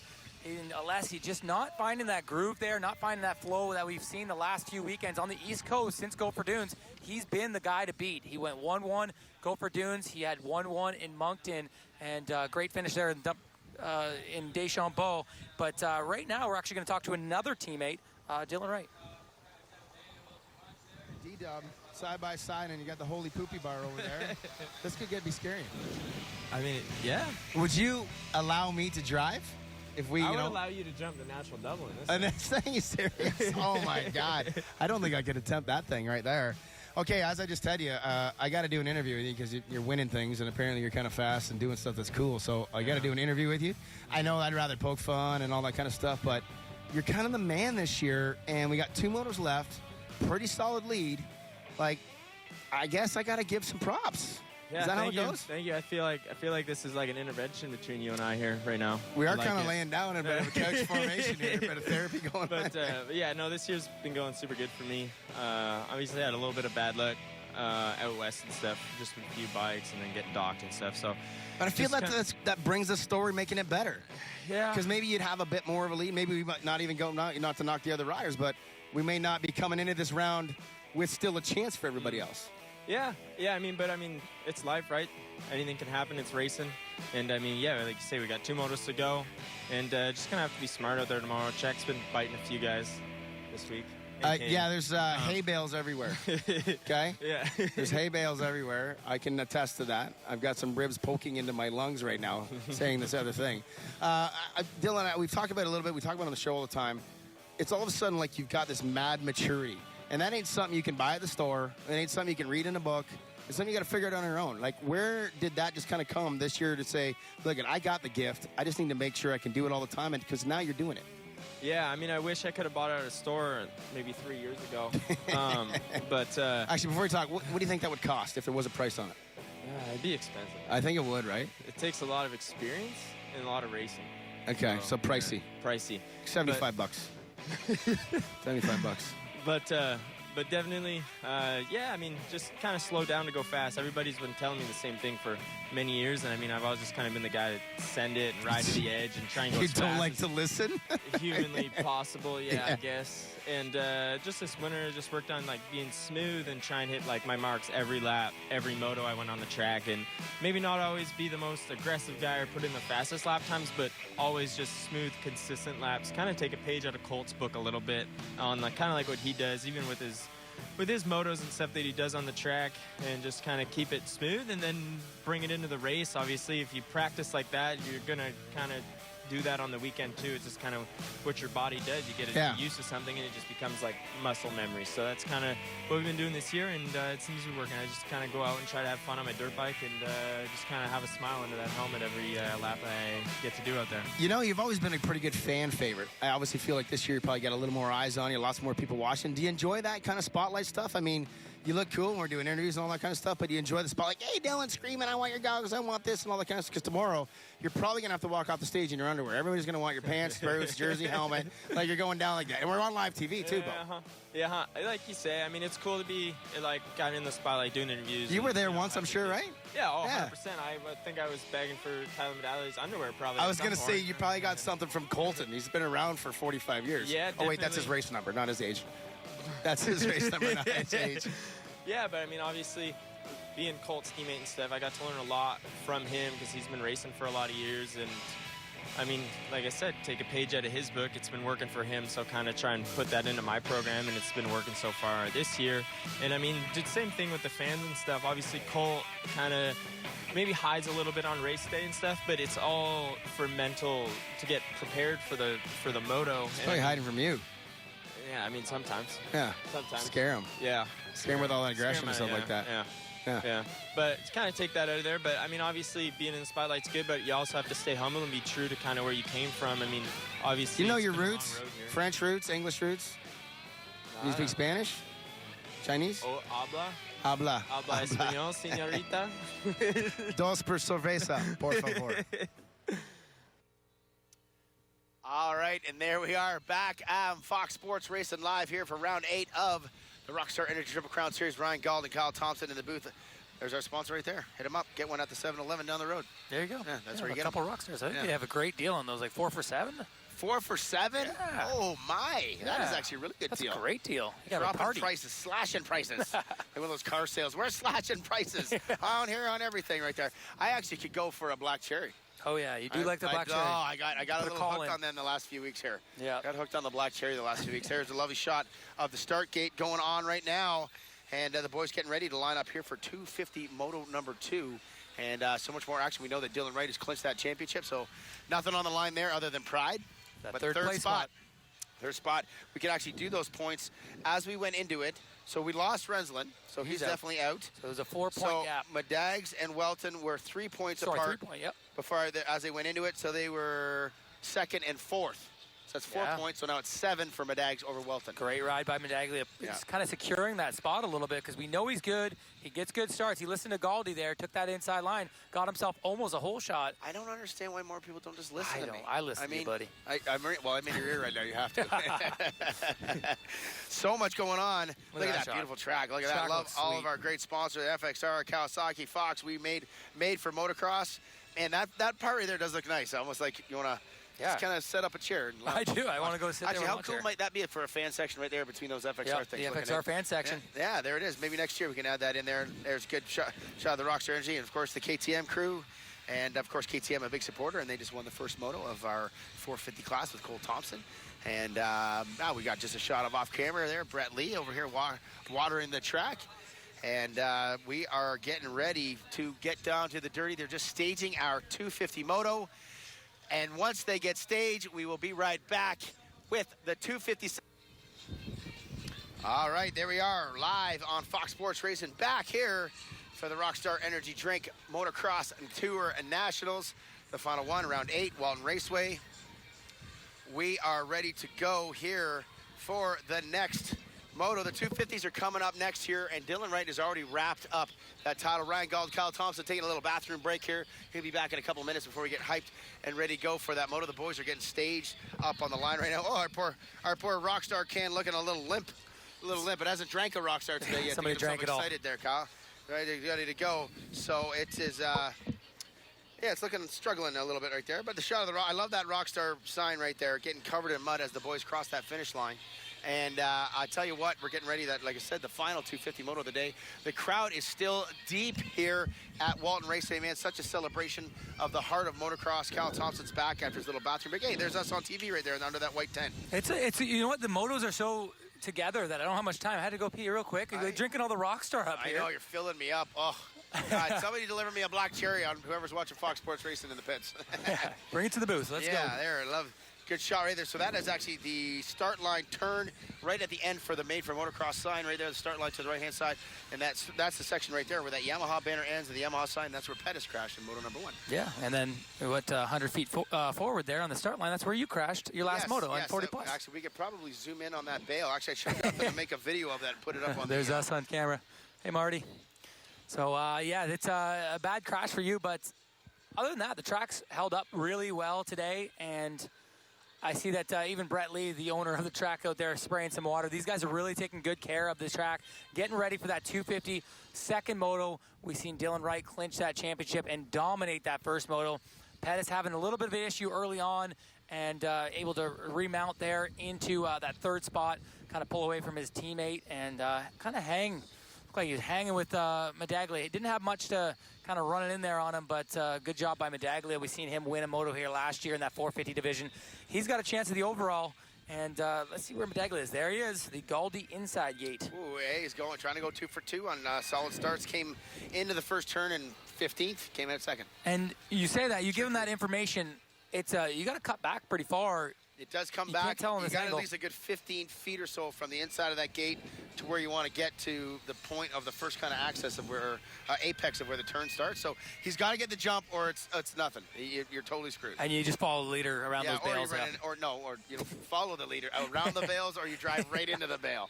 There you go. So for those tuning in this week, I center punched a hay bale, third gear pinned on my 125, which I don't know how fast you're going on that, but man, those things I moved it about 3 feet, so I'm feeling pretty tough, but my body's telling me otherwise today. I am aching and pain, jumping in and off down the stage, climbing ladders and whatnot. I am in a world of hurt, but I'm tough because I ride motocross. We hope you love motocross at home too, as the final riders are still staging in there. Love that stage and everything behind our start gate with the 7-Eleven band, Husqvarna, Royal Distributing, Rockstar, Parts Canada. They're big supporters of all our stuff. FXR. I love that big Mike Brown FXR thing now. I remember seeing that at seeing Brownie out here. and I thought it was Moffenbauer. Yeah, same number. I didn't actually read the front number plate. It actually says Brown on the front It does say Brown. We had Brown out here, Calgary, and Minnedosa, where he got a 4th overall. It ended up being one moto format, so got 4th overall, the old timer there. Pettis surrounded by a couple of intermediates. That's probably pretty comfy. Yeah, you got to think that you got a little bit better timing, reaction, a little bit more experience of driving off these lines with the pros. And there you go, Rosina, another intermediate. A lot of guys getting to the inside gates. Good finishes by all those guys, and they did battle all week here. Yeah. And in that intermediate division, really stacked class. So it's good to see. We got a lot of fast guys coming up through the program in Canada, and maybe future Dylan Wrights, Jess Pettis is in the mix. I definitely agree with that. The future is bright. I tell you, the 65 and 85 super mini classes right now, we had a couple of Americans in those classes as well, but the Canadian content, you got your Ryder McNabbs, your Sebastian Racines, Evan Stewart, Tanner Scotts. The 65s, you got kids like Ben Comeni, Parker Hatt, actually that was 50, sorry, Dexter Seitz in there, and the kid that won the 65 stuff is Bobby Gravel, was a great name. You come here to get that experience, just like in the States. You go to Loretta's and those nationals and come here, and if they're doing it then, you just want to see them make it to the pros to show that the system works. You know, believe in what's going on, believe in that process, believe in the grassroots start from going to your Waltons and then climbing yourself into the pro class, because the motos are long, the days are hot, there's pressure on the line, like literally everything that we're looking at these riders are about to deal with here for the 25+2. You're exactly right. The pressure these amateurs go through at that age, and this track is very similar to the pro day. It gets really rutted. I seen some of the motos these guys were putting in, and that track was nasty, rough, rutted, and it's almost like everybody shows up. You got the whole industry showing up here for that race. So there is that added feel that you're almost on that, pro national stage. You're on the amateur national, obviously, but it feels like a pro national for these kids. They do a 3-moto format. They bang bars all week, and you just can't have those bad motos. You got to piece it all together, all the training throughout the year, all the races you've attended to get to this point, and you got to put 3 motos together to get the championship. Would you go in the helicopter rides? I don't know, man. It's too good to watch right down here. I don't know if you'd see enough from up there. I mean, you see the whole thing. I'm not talking about racing. I'm just talking about just going. Oh, just going it? You know what? I actually would. I would love to see this facility with all the people that showed up here. Great fan attendance. Obviously, great rides. One of those drone shots. Yeah. Right? We probably got droners out there somewhere. Right there. There's Dylan right there. Clinched it. 2019 champ. Yeah. 2019 champ wearing 2020 Fox gear. There you go. I believe that's the 180 line as well, too. That's not even the super high-end stuff that they make. But look at how good it looks. It flows good. And you got to think, so as he's done this, he dominated Moto 1. Dominated it. Got in lead. Did his thing. Does he do it again? Does he go for it so much that he wants to just destroy the guys? Does he just settle in? Like, where would you sit on this fence? Like, I'm unsure what I'm going to say. I mean, I don't think he knows how to back it down. He has nothing to lose. We're going to probably see one of the best Dylan Wright rides of this year. Of ever. Oh, he's got nothing to lose. The guy's already won the clinch the title. Before the first moto, I was like, oh, he's going to lay up a little bit because he has, he's got the title on his mind. He just doesn't want to make that mistake by pushing and breaking something on the bike or even himself. So now that he has nothing to lose, oh, he's going full tilt. Fold that bike. Oh, it's going to be folded right over the step down. He can scrub like no other. Oh, God, I got to see a social shot of that one. I bet you that was dirty if someone got that from the side. It was so low. Yeah. All the media guys need to Savage? circle around that. Say? Yeah, Savage, they say the Savage, yeah. Get the heck out with the kids. All right, there we go. The hot lap underway. For those tuning in right now, welcome to Fox Sports Racing Live. This is the 250 Moto number 2 hot lap. A hot lap is a lap where the riders go out and kind of peruse the course and sort of see what kind of track maintenance has been done, maybe check out some lines, or even just wave hi to your grandma, grandpa, your mom. And some riders actually like to pull over in the back in the woods there and take a little peek break. This is what I'd be doing. I'd be hanging around the number 19, get some TV time as he goes around, because the camera's going to be on that red-plated number 19 GDR Fox rider. Well, there you go. You're getting Hunter Vaughn's getting some. Oh, he just took off from those. Yep. Sorry, dude. This is going to be a huge victory lap for the 19. Already clinching the championship. I'm excited to see the guy ride and try to get this overall and really put an exclamation point going into Supercross. Talon Unger chilling out with the champ right there. Duncan McLeod. Tyler Medaglia sliding by. There's the pass, Tyler. Tyler Medaglia takes the pass. Oh, grab a hot lap. Hot lap. So Tyler Medaglia coming in with the 2. This is his best chance at an overall. Hey, we've seen in Arena Cross, he struggled first 3 rounds, got that Barry overall there. Yeah, so here we go. We're at Walton. He's got a 2. Can he get the 1 to go 2-1 for the overall? All right, so the boys getting up into our step up, step down finish line area. Dylan Wright just behind the guys that I'm talking about right now. As they go over that finish line. Tyler Medaglia right there. Monster Energy, Alpine Star, Pillar, Kawasaki. And starting this morning, the track was super wet. They got a good rain overnight, but it's optimal conditions. These guys obviously had to put a little bit of water down late in the day. The sun came out, humidity kicked on, And right now, I'm going to say this is probably the best track conditions we've seen in a long time here at Walton. Obviously, the ruts are big, but these guys have it just prime for these 250 Pro riders. Okay, I'm going to throw this out there again. I have still not seen Luke Rensland. No, Luke Rensland, I'm not sure what happened to him. And a lot of people were asking questions. We didn't catch it on camera. We didn't see ourselves here at the track. But Luke Rensland not lining up for the second moto. I don't know if he lined up for the first one. He had second fastest lap time coming in. Looked like he was trying to seal the deal on that third spot. But no.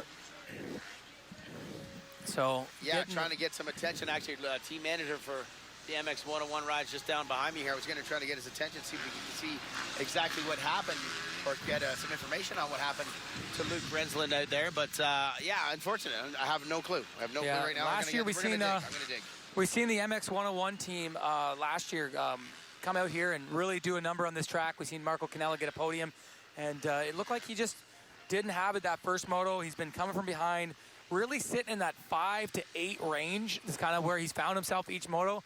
And he's got to think is, kind of his amateur nemesis, the guy that he grew up with. It looks like a shoulder injury for Luke. So Luke has a shoulder injury. I got reports from the tower there, and he won't be lining up here. So that guy right there. So Luke Rensland with the shoulder injury, and it's unfortunate for the MX 101 team. See these guys going around for that hot lap right through that box corner. It's going to be a great battle here. Pettis getting 3. Dylan Wright getting that first spot. Sorry about that, Kyle. I was trying to get the information on. I was telling you, it was a shoulder injury. Oh. I was telling you the whole time. Why did you have me that? I was telling you. Oh, I feel like an idiot. Yeah, now. I got a report from their tower there, scoring, and they said shoulder injury. So it's unfortunate. Well, aren't I the silly one trying to scream and yell down to the manager behind me right now? Talking in the mic, being silly. Fox Sports Racing Live's probably scratching their heads down there. Okay. Osby on screen there. Hey, just coming off his injury. He missed Deschambault. He had a great first moto there, getting up into that top 5. So look for Osby to kind of bounce back here with another good moto. He just needs to get a better start. It seems like his cross to bear this year. He hasn't been able to put himself in that right position. A great first round, took that red plate to Prince George, and then it just seemed like luck just wasn't on his side. Bike failure, injuries, crashes, whatnot. And the CTR Yamaha team, Rockstar backed rider, was just not able to get that championship this year. We've seen in the past that he's had a lot of good luck here in Canada and been up one of the guys, always podium threat, winning some motos, winning some races, but yeah, unfortunately 2019 is not going to be his year. Hope to see him back here in 2020 rocking that Yamaha FXR gear and see how that goes. I feel like he fits the series right as well. He's been getting some fans and getting those rides that you're talking about. That first moto was impressive. He got an awful start and worked his way up into that 5th position, nearly getting Walton at the end. They were literally side by side at the checker. So maybe if Josh gets that start and gets that flow going, he can pull the trigger and get himself a moto win. I'm trying to think if I've been here 2 years in a row. I think he went a 2-2 one year or 2-1 or 2-3 or something like that the first year he came. So he likes this track, and we just saw that Moto 1. So there's really nothing on the line for anybody other than Walton and Medaglia right now in this points chase. So other than those two, it's make or break. Let's just go for it. Let's drop the hammer. Yeah, so solidifying that first and second spot would be Jess Pettis and Dylan Wright, obviously winning that championship. But yeah, I was going to look if there's any near inside the top 10. Osby, Rosina, Canella's way behind Ward. Ward lost some motos on that. Yeah, there's really no really good swap action that can really take getting place. Getting that podium spot for Medaglia or Welton is huge, and contract season coming, as well as just that bonuses. We know that Welton came in as a last-minute fill-in rider.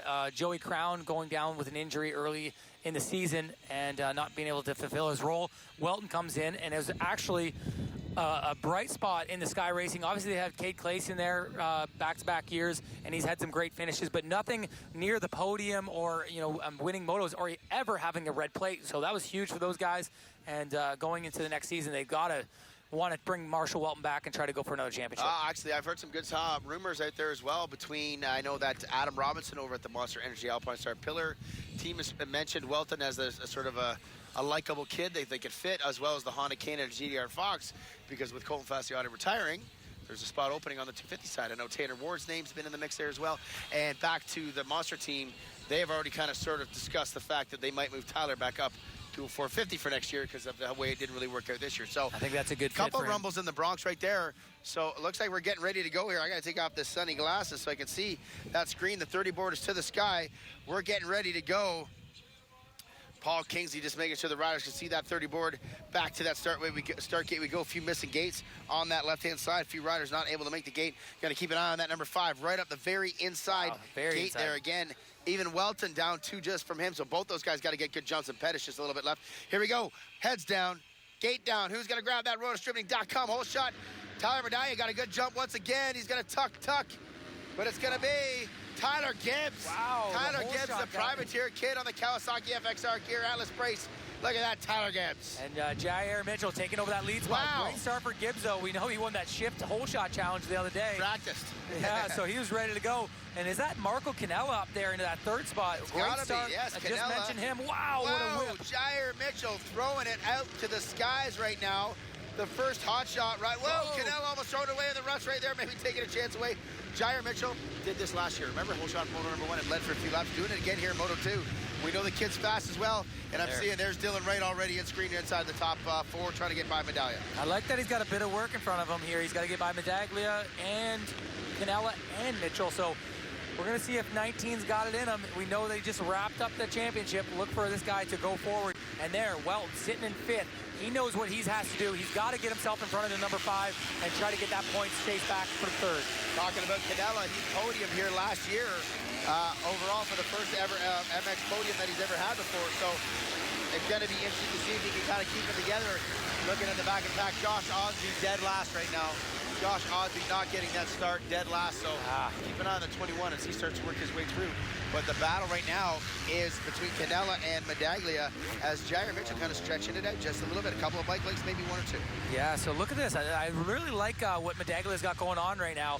Looks like he's got a good charge going, and he's getting very aggressive. So that first moto, being able to piece it all together, get that 2nd spot, he's got a little fire in the belly. He's going to try to get around these youngsters of Mitchell and Canella. And, you know, Canella's got to go for it right now. There's nothing on the line, everything here to go. Same with Mitchell. These kids are going to be riding erratic here for these first few laps to try to stay ahead and try to hang on to this. And Canella already trying to go for insides, trying to stay out of that main line right there and trying to make something work. Dylan Wright right there and Welton in behind. So, like you just said there, Welton knows what to do. Tyler Gibbs already back to 8th spot as they cross that line. So he'll grab the whole shot, roadstripping.com whole shot. But back to 8th. And here goes Medags already trying to make something happen.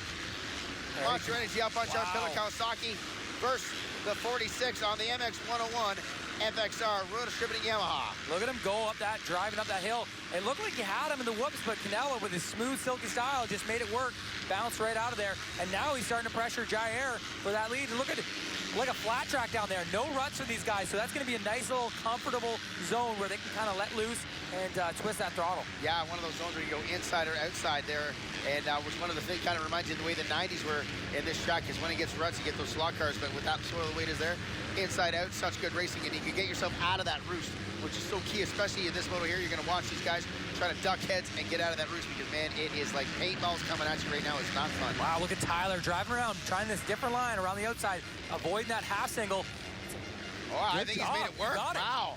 The long way around pays off for Tyler Medallia. Monster Energy Alpine Star Pillar Kawasaki up in to that 2nd spot. Whoa, he nearly pops it. Look at that inside line, man. He nearly made 2 passes in 50 feet. Yeah, he's already on the backside of Jair Mitchell. Great job by Jair leading that first few laps here. We're 2 laps in. So good job by the number 50, KTM, as he gets around another lap. But Tyler Medaglia, fastest on track right now. Hoosier tires out from him. Tyler Medallia, wow, that inside line. You talked about it earlier in the show where you get those nimble lines like that. He found it. That was experience to come here. Another one there. Another inside line right there. He's making him work here. Tyler Medallia's on a tear. The T-Dog is on the chase. Yeah, gonna look for it. Looked like maybe Dylan Wright got by Marco Canella also. So Canella gonna have to regroup here and really try to find a page out of these guys' book. And look at this. He's got it. Wow. Whoa, and he just wide. And Mitchell goes back up and takes it back from him. Tyler went forward a little bit too early on that one there. Then he jumps up beside him right now. Mitchell's got it. Tyler wants it. They're going at it tooth and nail here. Lap 2 coming up. This is where the amateur finish line is. Tyler Medallia trying again, like I said, get out of that roost zone. Look at the lines. Look at this. Wow, chopping back and forth. And This here comes is Dylan Wright. awesome racing. Tyler Medallia takes the lead. Mitchell side by side scrubs. They nearly hit the air, Kyle. Wow, these guys are going for it. And Medaglia looks like he can go anywhere on this track. He's jumping over ruts. He's going inside. Dylan Wright just stole it from Jair. Jair Mitchell up the inside. Mitchell gets it back. Tyler Medallia now your new leader. So Jair going to hold a little bit of a buffer zone here for Tyler for a little bit, and this is where Tyler's got to lay it down. He's got to be the fastest guy on the track for a few laps, kind of defeat the competition a little bit at heart, and get away from the number 19 red-plated GDR rider of Dylan Wright. Okay, so Monster Energy, Alpine Star, Pillar Kawasaki, Jair Mitchell, Honda Canada, GDR Fox Racing. Here comes, Dylan Wright. I like it. I like that Jair's doing this. He's not giving in to these guys. He's got nothing to lose out here. He just wanted to get his best finish, maybe get on that podium. Seen him get the whole shot, so he's already going to be up there for that roller disturbing. Wow. Dylan Wright airing out that double. They're kind of laying in the soft spots. Paddling through that inside rut, not making it work right now. Getting that drive on that Honda, the power to the proven motor, trying to go against the KTM, the Hoosier ride. Look at this scrub. Look at that. Wow. Wow. That is what you call a pass. There's no way he was not letting that happen. That was incredible. The speed he scrubbed off to be able to pass. He was like 2 bike lengths behind, 2 scrubs, and he's in the Look at that inside line those guys are using right there. And Dylan Wright saw it from the lap before with Tyler Medaglia. He's using it now too. Here comes Canella, and here comes Walton. Welton's on the move just behind Canella as well. This is a great battle. 1, 2, 3, 4, 5, and 6th place Tanner Ward right there. Wow, this is going to be a tough one for Jair. He wasn't able to get away from the heavy duty, the heavy hitters here. He's got Pettis, Welton, and Tanner Ward there. Also, Canella still hanging in there.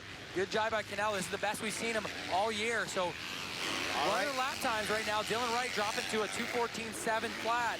And it looks like he's just a titch faster than Medaglia. I'm going to throw this out there, buddy. Last lap, 7th place was Jess Pettis. He is not clicked by the board yet here. We are looking for Jess Pettis coming across the stripe here. The number 1 right now is not in this moto. Unsure what has happened to the number 1 of Jess Pettis right now. He did not cross the line. And I'm going to throw this out there, Cal. He got 3rd in Moto 1. Tyler Medaglia chipped it down. It would have been 19. If Tyler Medaglia wins this moto, he may grab 2nd in the points. I don't want to journal that yet, but I'm going to have to figure that out in my head. We haven't found Pettis out here yet. We have not found Jess Pettis, so we'll have to keep an eye on that, right? That's going to be a DNF for Pettis. And if Tyler Medaglia stays there, this could be a real topsy-turvy finish to the point series here. Yeah, so right now he's got that 30-point swing in his favor. So Tyler Medaglia trying to lead this one out. He is going to be in for one because we know Dylan Wright.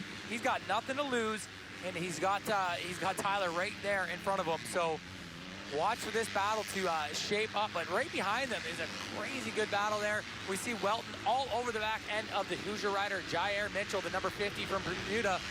And great job by Jair. He's had some good finishes so far this year, just outside that top 5 region. But all right, sorry, I was just doing some numbers in my head as you were chatting there. And no, Tyler Medaglia cannot pass Pettis, even if Pettis was unfortunately out of this moto. He had a 38-point lead coming into this so final moto. I thought it was 28. I thought it was 28 at first second there, but it was 38. So we're all good there as we were just kind of looking at things. But back to the action here. Welton now trying to use that inside line on Jair Mitchell. Jair Mitchell's got to pick that line up. Tyler Medaglia, Dylan Wright. That's a battle. All his Look at that. Look at Welton's got it. Welton's got it just behind these guys. And here comes Wright all over Medags. You know Wright wants this pass. Medags wants to hold on. Is Wright going to take it right now? No. Oh, he had to slow up a little bit for that half single there on the inside. Whoa, he scrubs it though. On the inside. Wow, they got close there, Galdi. And Dylan Wright pushes him wide, takes the pass. The 2019 champion is not going to be denied of a 1-1 finish here today. He goes after the lead. He takes it right now from Tyler Medaglia. Yeah, so 1-1, just like I said before, exclamation point on the year, on the MX Tour season. And already creating a little bit of a gap between him and his hometown buddy. They grew up together at Sandali area, MX 101, and they're out here doing battle at the biggest stage in Canadian motocross. All right, Honda Canada, GDR Fox, Dylan Wright up into 1st. Monster Energy Alpine Star, Pillar Kawasaki into 2nd. And Marshall Welton right now into that 3rd spot, and that would put Welton in nice 3rd pass today. by And Marco Canella sliding in there. Good job, Kyle. Yeah, so he's got that podium position right in front of him. He's going to have to rebound here and get by Welton. Welton's on a tear, though. He looks like he's looking ahead. He sees the number 5. Sorry, Dylan Wright just off camera, a little bit off the track right there, making a mistake. Tyler Medaglia able to close in just a smidge more. And I'll tell you what, it was just a little swap action going on there as we look on track here, finding a Jair Mitchell. I keep wanting to say JR. Jair Mitchell right there. So behind Canella. I like what I'm seeing out of Canella, but I mean, it's a little bit late in the year right now. It's late in the year, but you know what?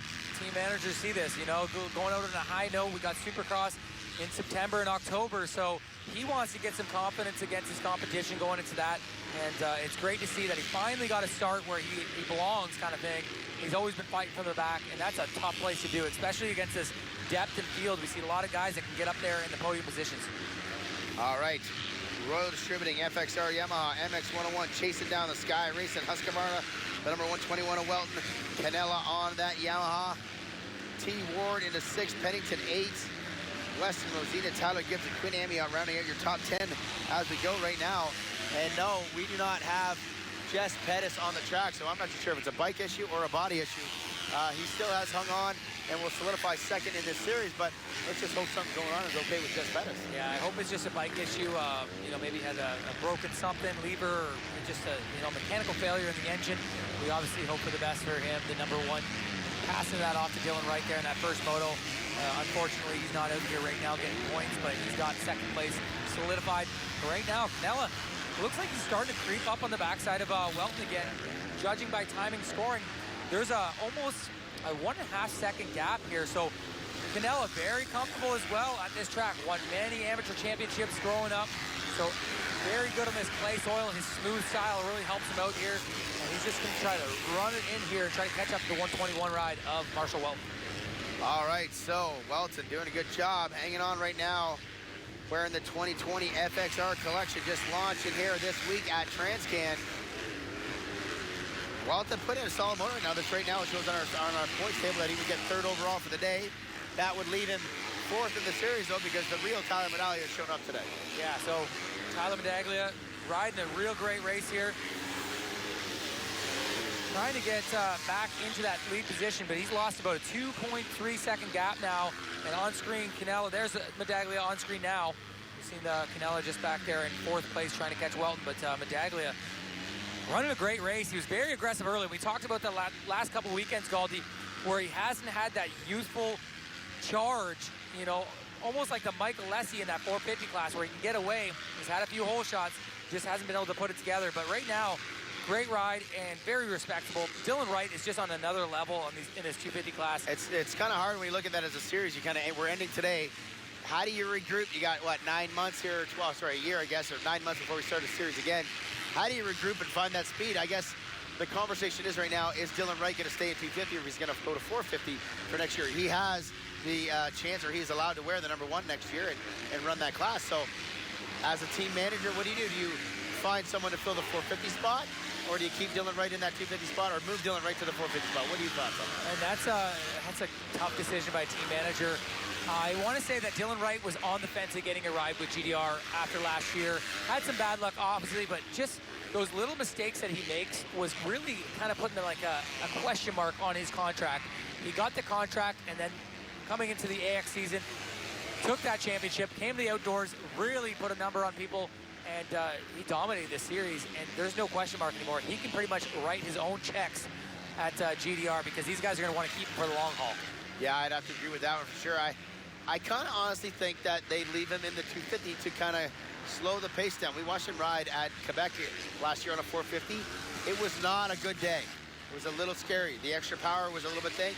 He definitely looks like he's matured a lot this year, so it's going to be an interesting offseason to see the direction that they take with Dylan Wright, because he's championship form right now. Although, like I said, we saw Jess Pettis do this last year, and unfortunately comes in this year. He got hurt, so those things happen in our sport as well. There's going to be a lot of talking going on between these kind of things going happening. And then, of course, Tyler Medaglia, what's he going to do as far as staying 250 or going 450? So many things going on. But right now, Dylan Wright can do no wrong, and he's doing so much right, pardon the pun, and leading the way, man. He just, I think he's trying to just destroy everybody in this photo. Like, just really just say, hey, man, it's that you guys never had a chance all year kind of thing. Yeah, no, this is my class to win, and he's definitely done that. But Tyler keeping him honest so far, about 2.5 seconds down. Not too far out of this picture here, so look for Tyler to start piecing lines together. Maybe put a charge on for the overall, and really just try to get something for the outdoor season that he's like, hey, I did that, though. At least I got that win in Walton and going into Supercross. You know, maybe put a run at that title. All right, so Dylan Wright still leading the way. Honda Canada, GDR Fox, Monster Energy, Alpine Star, Pillar, Kawasaki, Tyler Medaglia still in that second spot. Kind of hanging tight. Feel like he might have lost about another second right now. So Dylan really putting down some laps Dylan Wright has done a 2:12 at one point in this moto. And he just did a 2:12.3. He just did the fastest lap of the race on lap 7 at the halfway mark, Kyle. Yeah, so wait for Tyler's time to click in there, but great job. And it looks like Tyler got his fastest there, a 2:12.5. He's down 2.7 seconds, so still in the hunt. And we know how these ruts are. You get a little sideways in ruts, lose a little bit of time, drag your foot in the rut. So if he can stay in within that 2 to 3 second mark and then just slowly try to apply pressure, stay with him, that's going to be good for Tyler. Even if he just stays in second, it's going to be a good little mental victory for him. And look at Dylan Wright hopping up that hill, get a little sideways, no big deal for the number 19. Yeah, and it's got to be cool looking at that. I would think the mechanic for Tyler there, mechanic for Tyler, Christian Hubert, would put on the board saying matching, like he's matching his lap time basically or there. That's got to feel good for Tyler. Maybe if he looks at that after the race, he's really, really dropping the hammer right now. I mean, this is the closest and fastest he's been to Dylan Wright. Again, it's the last moto of the year, but any little bit of confidence with these races, we know how sensitive they are. Any little bit of confidence can really feel good for that guy like Tyler Medaglia. Yeah, better late than never, Galdi, and he's actually making, it looks like he's making a charge. He's finding lines, and it's just behind this, with the camera angle we have. Tyler's just slowly trying to creep in that picture, and if he can match the pace, that gives him a little bit of confidence going forward. And then he just needs a little bit of a slip up by 19, and then he's right on him, and he can throw a wheel in and really make a run for this overall. All right, so Honda Canada, GDR Fox, Dylan Wright still leading the way. Monster Energy, Alpine Star Pillar, Kawasaki, second spot. And then you got the Sky Racing Husqvarna FXR of Marshall Welton. Royal Distributing FXR Yamaha, Marco Canella, Hoosier Tire, Jair Mitchell. Red Bull Factory, KTM Thor Racing, Tanner Ward. Team PRMX, Weston Rosina. Queen Amiot is, GP Bikes sponsor, Queen Amiot. Tyler Gibbs and William Crate having a good motor here. I think that might be the first time he's ever been inside the top 10. Yeah, very cool, but the Husky rider out of Quebec. Look at this, Tyler really charging hard now. I'm gonna see how the lap times come across here. They're both clicking off on real fast laps. They're about 3 seconds faster than the rest of the field there of Marshall Welton, Canella, Jair Mitchell. So let's see how these things reboot. So matching identical lap times there. Just a titch faster for Dylan Wright. They're at the 2:13 flat mark. And let's see, this is good for Tyler. This is a great little moto he's got going on. Even if he hangs on to second, this is a small victory for him moving forward into the Supercross season. All right. Ryan Lockhart, team supporter out there with the Honda Canada shirt, cheering on his guy. His team already pulled in one title so far today with this rider on screen right here.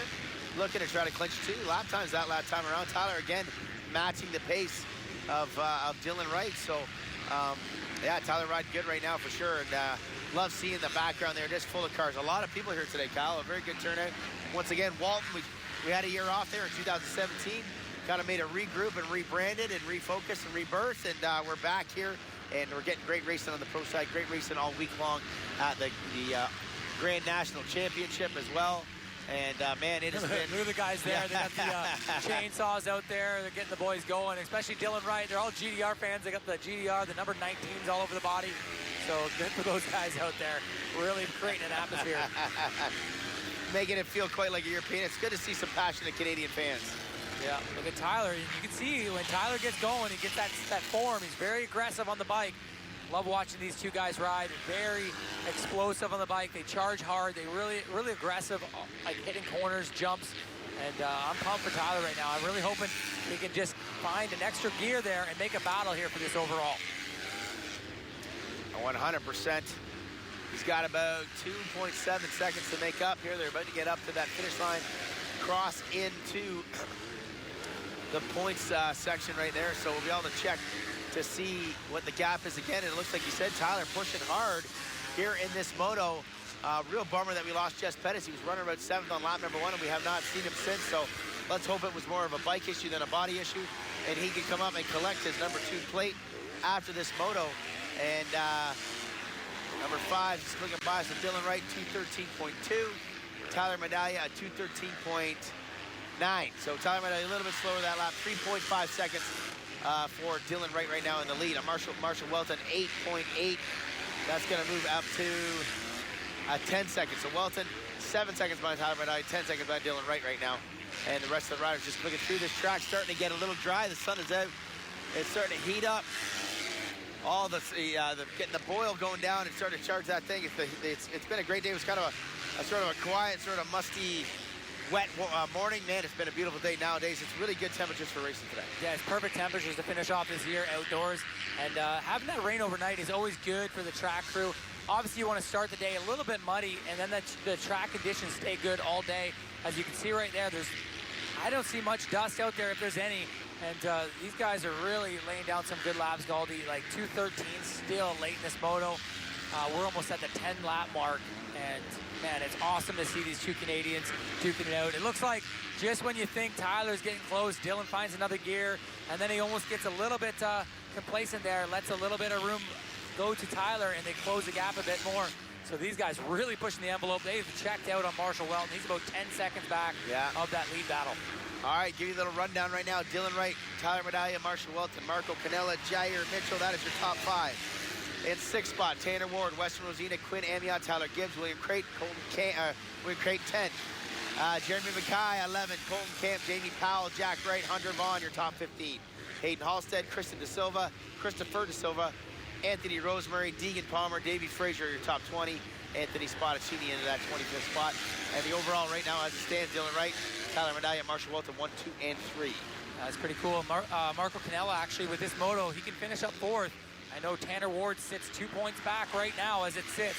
So Tanner Ward's got his work cut out for him. He's got to get around Jair Mitchell. He's about 6.6 down. No real battle on the track, Galdi. It seems like everybody's kind of spread out, no man's land, kind of just trying to finish out the year, going through the paces here. And going through the motions to close out the season. Everybody kind of knows where they are. They've solidified their spots. And we know there's not much of the points. The only points chase between guys were between Welton and Madags. And Madags showed up today to take that home. He's going to grab himself another number 3 plate in this series. And solid day for all those guys. But yeah, not much on the line. Well, we got a little the wind blowing the bag over top of our camera out there, our still camera. So it is a little bit windier today, actually. Kind of a surprise that the way how the weather's been all week here for the amateur racers. There was not a lot of wind at all, but yeah, starting to get a little bit windy here. Jair Mitchell over that finish line there. Tanner Ward not far behind, but he's going to need to make up a lot of time to get those 2 points. And even if it does get those 2 points, Canella still beats him in second moto, gets that edge. So yeah, we'll have to keep an eye on that, Galdi, though. Tanner just a bit faster than Jair for that top 5, and that would give him that swing into that 4th position, kind of leapfrogging Marco Canella, who sits in 4th right now, would get 4th overall as things sit. All right, so Sky Racing, Marshall Welton. Okay, let's pick your team manager box here, Kyle. We got open spots, maybe at Monster, maybe at GDR, maybe at KTM. No, KTM's pretty solidified. This obviously Sky Racing and back again. Maybe the CRT team. He's got a close ties down with the Club of Mex guys. Where does Marshall Welton fit in for the Canadian Nationals next year, if that is what the option? I think for him, where he trains and everything, I think that CTR team, the Club of Mex back team would be huge. He trains with good buddies, Phil Nicoletti down there. Cade Clayson used to be there, who's his teammate right now. Obviously, Cade moved out to Arizona with his wife.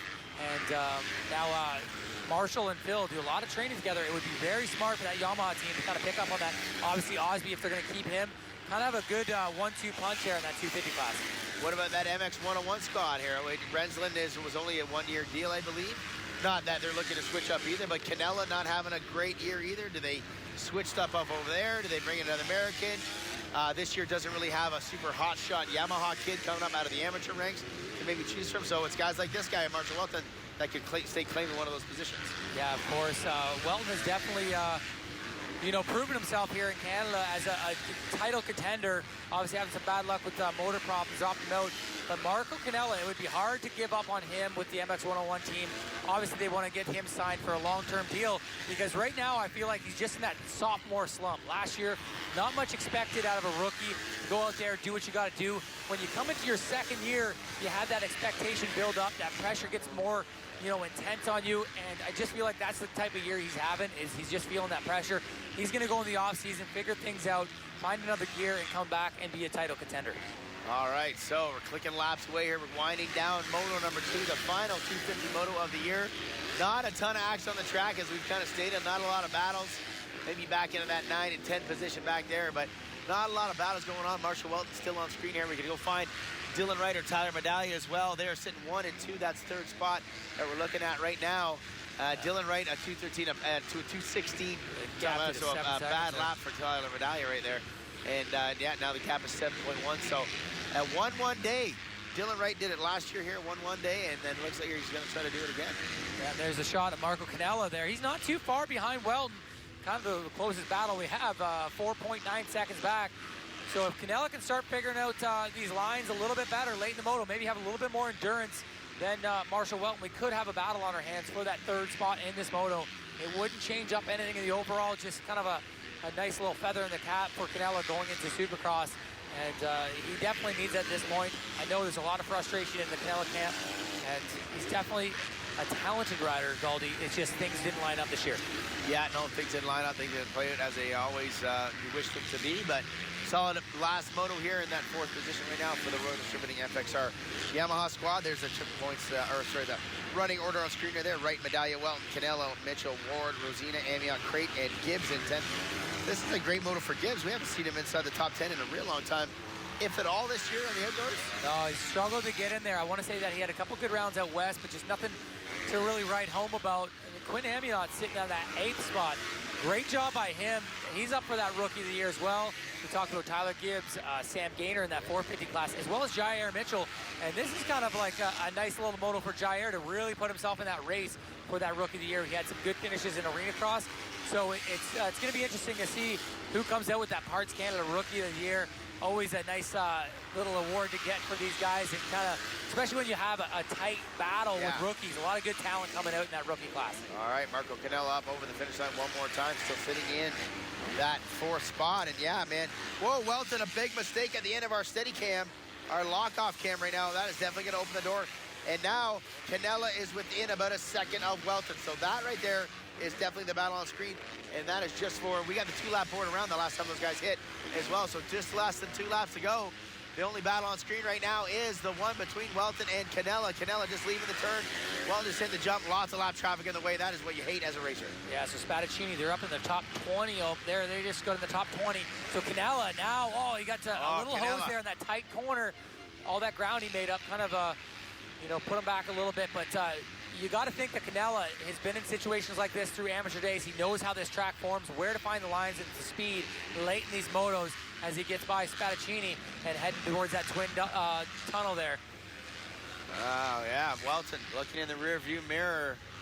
Canella is right there. Lots of lap traffic for sure, making it difficult. But Canella feeling it here. This is the Canella we've been waiting to see, man. He's right there. 2 laps to go here late in this moto, man. He is right there. Look at that, just in behind Welton. Just leaving that roller section right now. He's going to push it to the limit, Kyle. Like we said at the beginning of this, these guys have nothing to lose, so you might as well give it, go for it, and just see what can happen.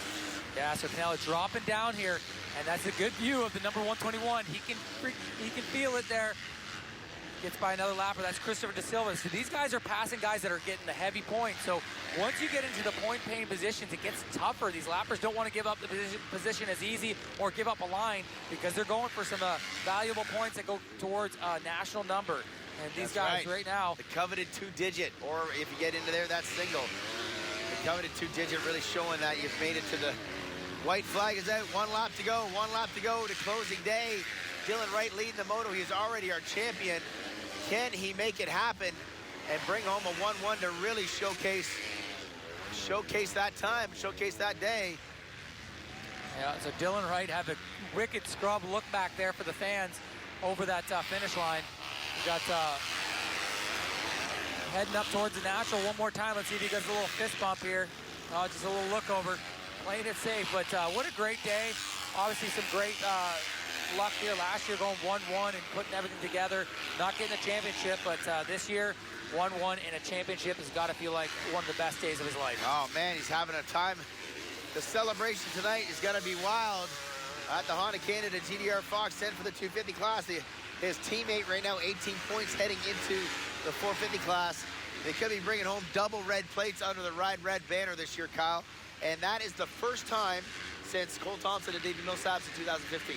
Wow. That one team has brought home 16, so it's 16, sorry, 16. 3 years since that's happened. And man, it's going to be feeling good for the GDR Fox squad there. The Honda team really doing a number on this outdoors. Putting their homework in and having great riders, both Alessi and Fasciotti in that 450 class. Look at the point to the mechanic. He's feeling it. He's having a great time. This is a complete victory lap for the number 19. And just a 1-1 on the day. What a great way to finish it out. Yeah, you're not going to have a better time in your life right now to clinch in your first title, and then also matching it with a 1-1 score to be perfect out there. Honda candidate, GDR Fox racing rider, Dylan Wright can, just like I said, Dylan Wright can do no wrong in 2019, and he's about 3 turns away from solidifying himself in the record books as being part of the 250 MX champions down the line and joining the list of riders like the Tyler Medallions, the Sean Hamlins, the Darcy Lance never got that 125 title, did he, Bear? So many more. I've got so many names going in my head right now, but I just want to say the one name. 2019 is the year for Dylan Wright. Honda Canada GDR Fox Racing goes 1-1 one more time to bring home the 250 title with perfection today. Perfection for him. Hug from Ryan Lockhart. Great job. A celebration is going to be had down here with the Honda Canada GDR Fox team.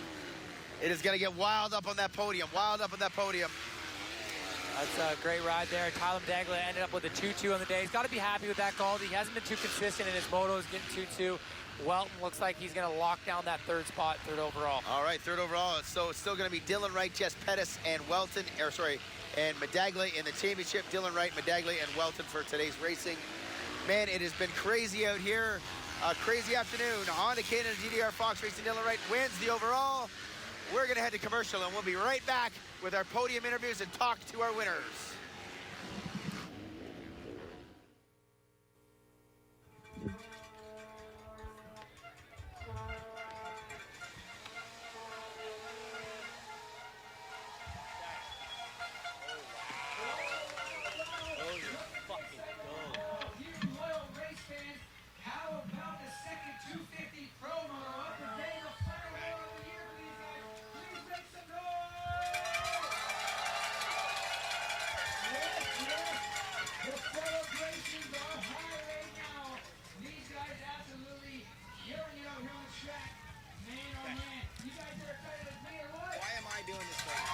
We're back there. Dylan Wright getting that #1 jersey on. The Fox Crossbones in there. Very cool shirt for him. He's going to have that on his wall in his garage or basement later on. But look at that. All the photos, fans out there. What a great vibe there for Dylan Wright. Unstoppable in the outdoors. Had some issues there early on.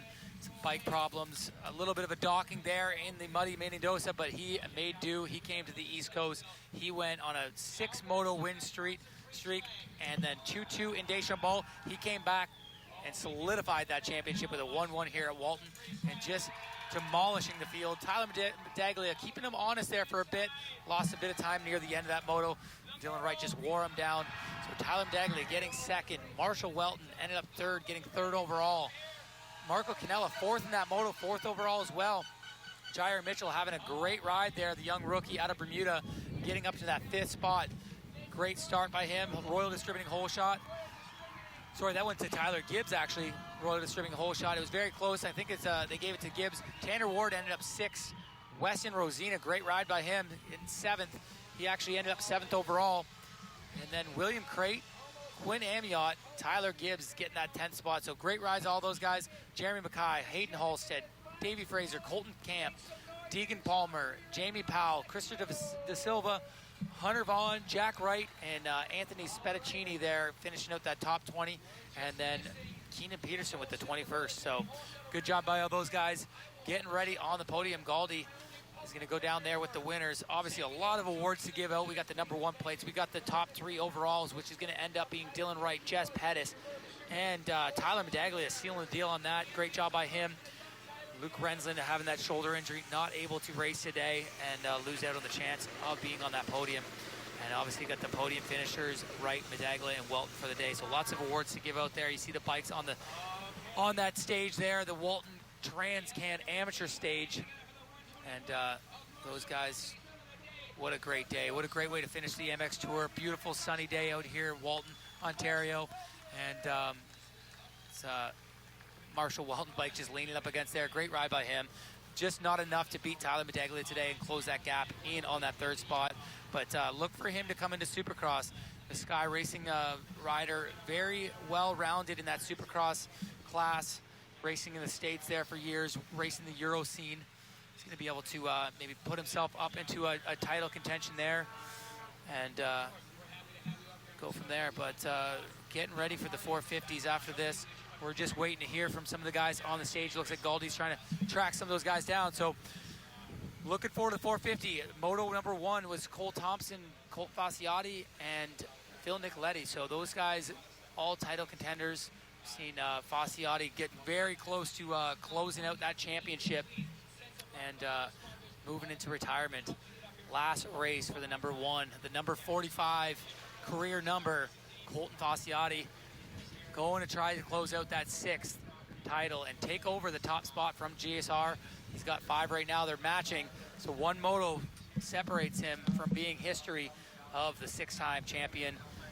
And obviously just seeing his teammate get that number 1 plate, it's got to feel good for the GDR squad. Mike Alessi sitting now 18 points back. So an outside shot for Alessi. He's going to need some luck on his hands. But right on the podium, great shot at the podium there. We see Marshall Walton get some awards. Look at the crowd there. Walton's always good for that. Lots of people showing up, enjoying the day. Just about to send it down. The Rockstar girls on there. Zebo doing his thing. There's Tyler Medaglia jumping up stage. Great ride for him. It's going to be interesting to see how he does in Supercross here. Did great in Arena Cross, finished up with a win there at Barrie. So look for his indoor skills to come out and really do some damage come Montreal, Quebec City, October 5th. And October 19th is going to finish up in Hamilton Supercross, and he's going to have a chance at that title there very shortly. A month away, Supercross starts. These guys are getting a nice little break, go back home, work on that suspension, get that stuff dialed in, because we got a whole nother series coming up. Dylan Wright, the man of the hour, taking home that championship, his 2nd of the year. Can he do the 3-peat? He's definitely got the skills at all these rounds. Kyle down here on the podium with 3rd overall today before we get into our series champions here. Marshall Welton, Sky Racing, Husqvarna. Marshall, we just talked about it. You rode great today. Tyler just rode a little bit better because you guys were right close to the points. But, man, a great series for you. Going to finish 4th overall. Just give me your thoughts. Yeah, Tyler, just out of nowhere, had a super consistent day. He finally found that consistency. He went 2-2, I think. So it was cool for him for that today. And I was pretty consistent with a 4-3. And Dylan just did Dylan. I mean, he just... don't matter where the kid starts, he had an incredible season. So shout out to him. He's really the man this year. So it was a good race. Fuck, the track's so good. Really enjoyed racing here, and just nice to end the season on the podium. Good to have you up here, buddy. We're going to let you get up on that podium here in a minute. We're going to bring up Jess Pettis. Come on up here, Jess. Keep the Fox Sports Racing Live going in. This guy's going to get 2nd in the series. Come on up here, Jess. Come on up, right up and around. First spot over there, Dylan Wright going to talk to you. Come on right in here, Jess. We're live on TV right now. Jess, first off, what happened in the moto? I'm glad you're up here because we didn't know if it was bike or body. Yeah, the crowd is crazy out here, but I got a really bad start and was just putting my head down first couple laps, and a rock hit my clutch caliper or my clutch system and broke it. Had no clutch, and my bike wouldn't move. So it's a bummer, but I think I still end up 2nd overall in the series. So definitely not the way I wanted to end it, but it wasn't a lack of effort from my team or my mechanic or myself. It was just a rock hit the clutch and ended my moto. But it's just the odds weren't against me today. But we're healthy and wasn't going to be here at the beginning of the series. So this feels good to still be up here. All right, well, congrats on a great job, man. I love having you up here, 2nd spot in the series. We'll let you go over here. We're going to do the celebration here in a minute or two. I need Tyler Medaglia. Come on up here, Tyler. We're going to keep the Fox Sports Racing Live camera rolling here on the 250 class. Tyler, watch your step. Just come on, step in right here. Going to finish 3rd overall in the 250 MX series just by a mere couple points because Jess is bad moto. But the real Tyler Medaglia showed up today. By the way, you're welcome to that start gate. You made it work, 2 motos, but, man, congrats. Today was one of them days I think you just felt that everything worked right from top to bottom. Yeah, I mean, we keep working on the bike to make it better and better. And we went back to what we had set up for on my 450 last year because the suspension was very similar.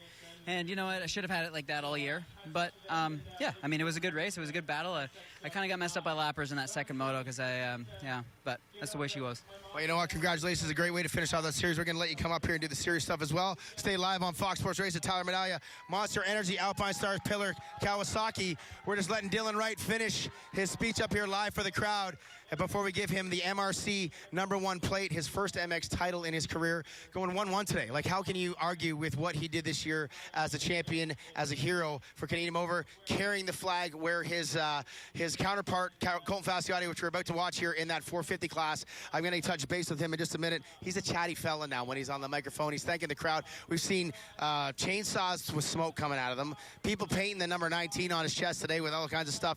It's been absolutely crazy how the stretch is to get that #1 plate, and that's how he earned it in every shape of the form, though. He was the fastest guy all year long, and when you're the fastest guy, you get that #1 plate here. And I tell you what, it was cool. The Honda Canada GDR Fox team is such a humbled teamwork all day long. And we're going to this side. Swing to the right here for me, Kevin. The crowd right now giving him his love on Fox Sports Racing Live. I laid him live. Come on right here. Come on right here. All right, staying live on TV. Presented from the MRC, the #1 plate, Dylan Wright. You're the champ, bro. You're the champ here today. Congratulations. We'll wrap this up quick so we can do stuff over there, man. But, dude, wow. Top 50-50, or 2 points, or 2 #1s today. Max points. There was no stopping you. No, I came into this round knowing kind of what I had to do, and you know, we were kind of coming in, maybe played safe, and then I got a good start in the first moto, and I was like, all right, time to go. I really wanted to win here. It's kind of a monumental place for us growing up. We always race here this time of year, and just kind of get on top of box is awesome, but couldn't do it without my whole amazing team, Honda Canada, GDR, Fox Racing, Proven Moto, SSS Suspension, Smart Top, my mechanic Kyle, my whole team. It's awesome. This is all for you guys. Good job right there, Dylan Wright. Okay, let's send it back to commercial up to the booth. We got more business to take care of right here. Dylan Wright, your 2019 champion. There you have it. Dylan Wright sealing the deal on that championship. The 450 guys lining it up.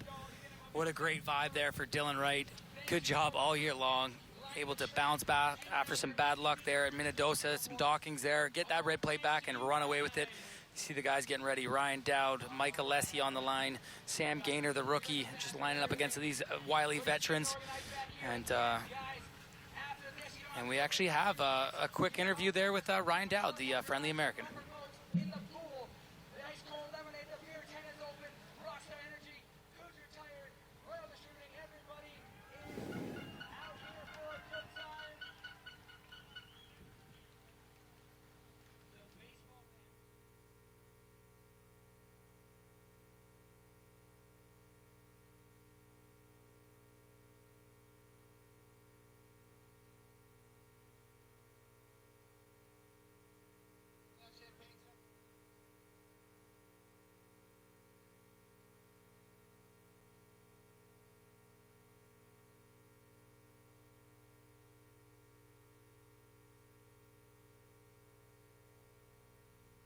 Look at that great shot there. We're jumping into the champagne showers, the guys. And nothing like that after a long, hot day out here in Walton Transcan. Dylan Wright 1-1, 2-2 for Tyler Medaglia. Marshall Welton with the 4-3, and able to seal the deal on the third. But there we go, back to the stage. They go again. It looks like Dylan Wright getting that #1 plate, holding those trophies high. And this is your overall. Dylan Wright 1, 2 for Pettis, and 3 for Medaglia. What a great year. These 3 Canadians doing battle against some really crafty, fast Americans, and they're able to hold them off and be a 3 Canadian sweep. Haven't seen that in a long time, so very cool. And Dylan Wright, probably his best day of his life, holding that #1 plate high. The Fox, GDR, Honda squad, really putting a number on this series, and we're going to get ready for that Colton Fasciotti last ride of the year. He's going to try to do battle and try to get that overall on the day and get that Walton sword. We're going to head to a quick commercial, and we'll be right back with more race action.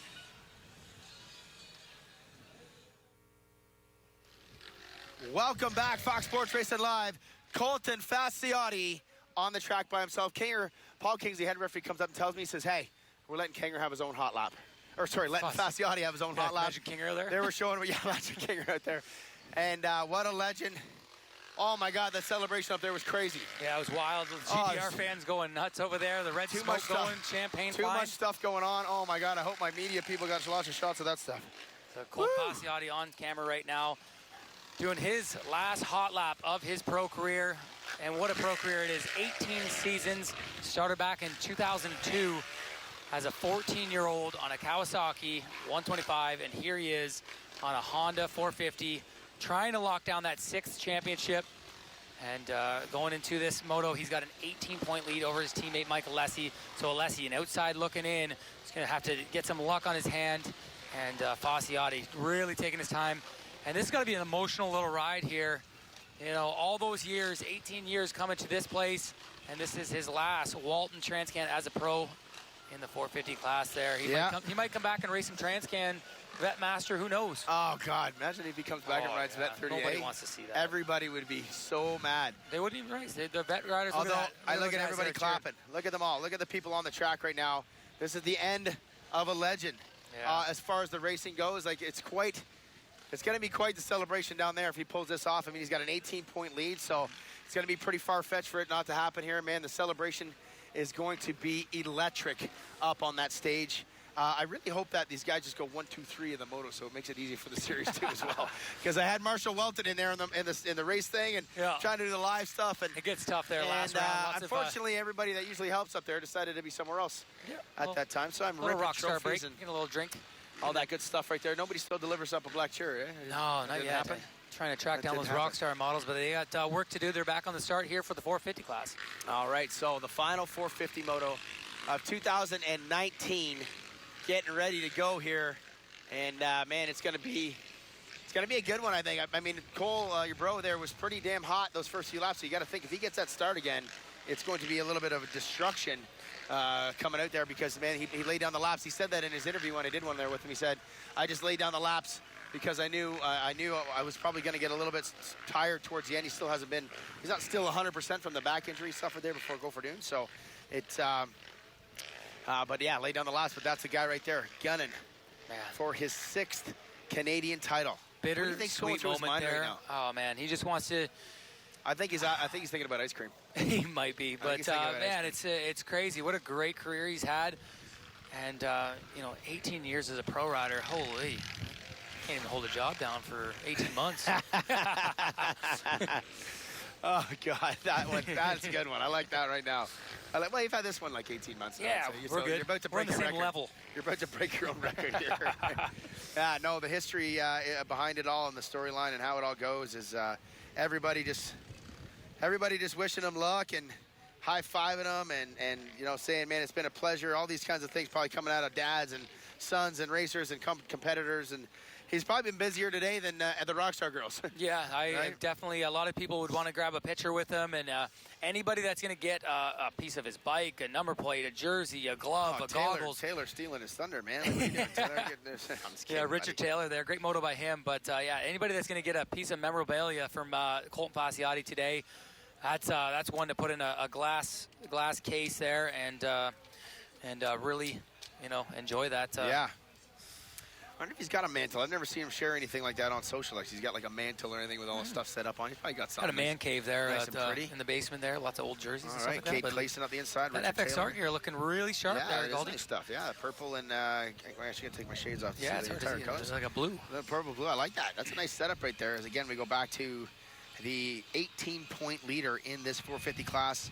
Final moto of the year. This is it. All the boys are here. Kind of again, not a lot on the line other than the top three. They're pretty solidified.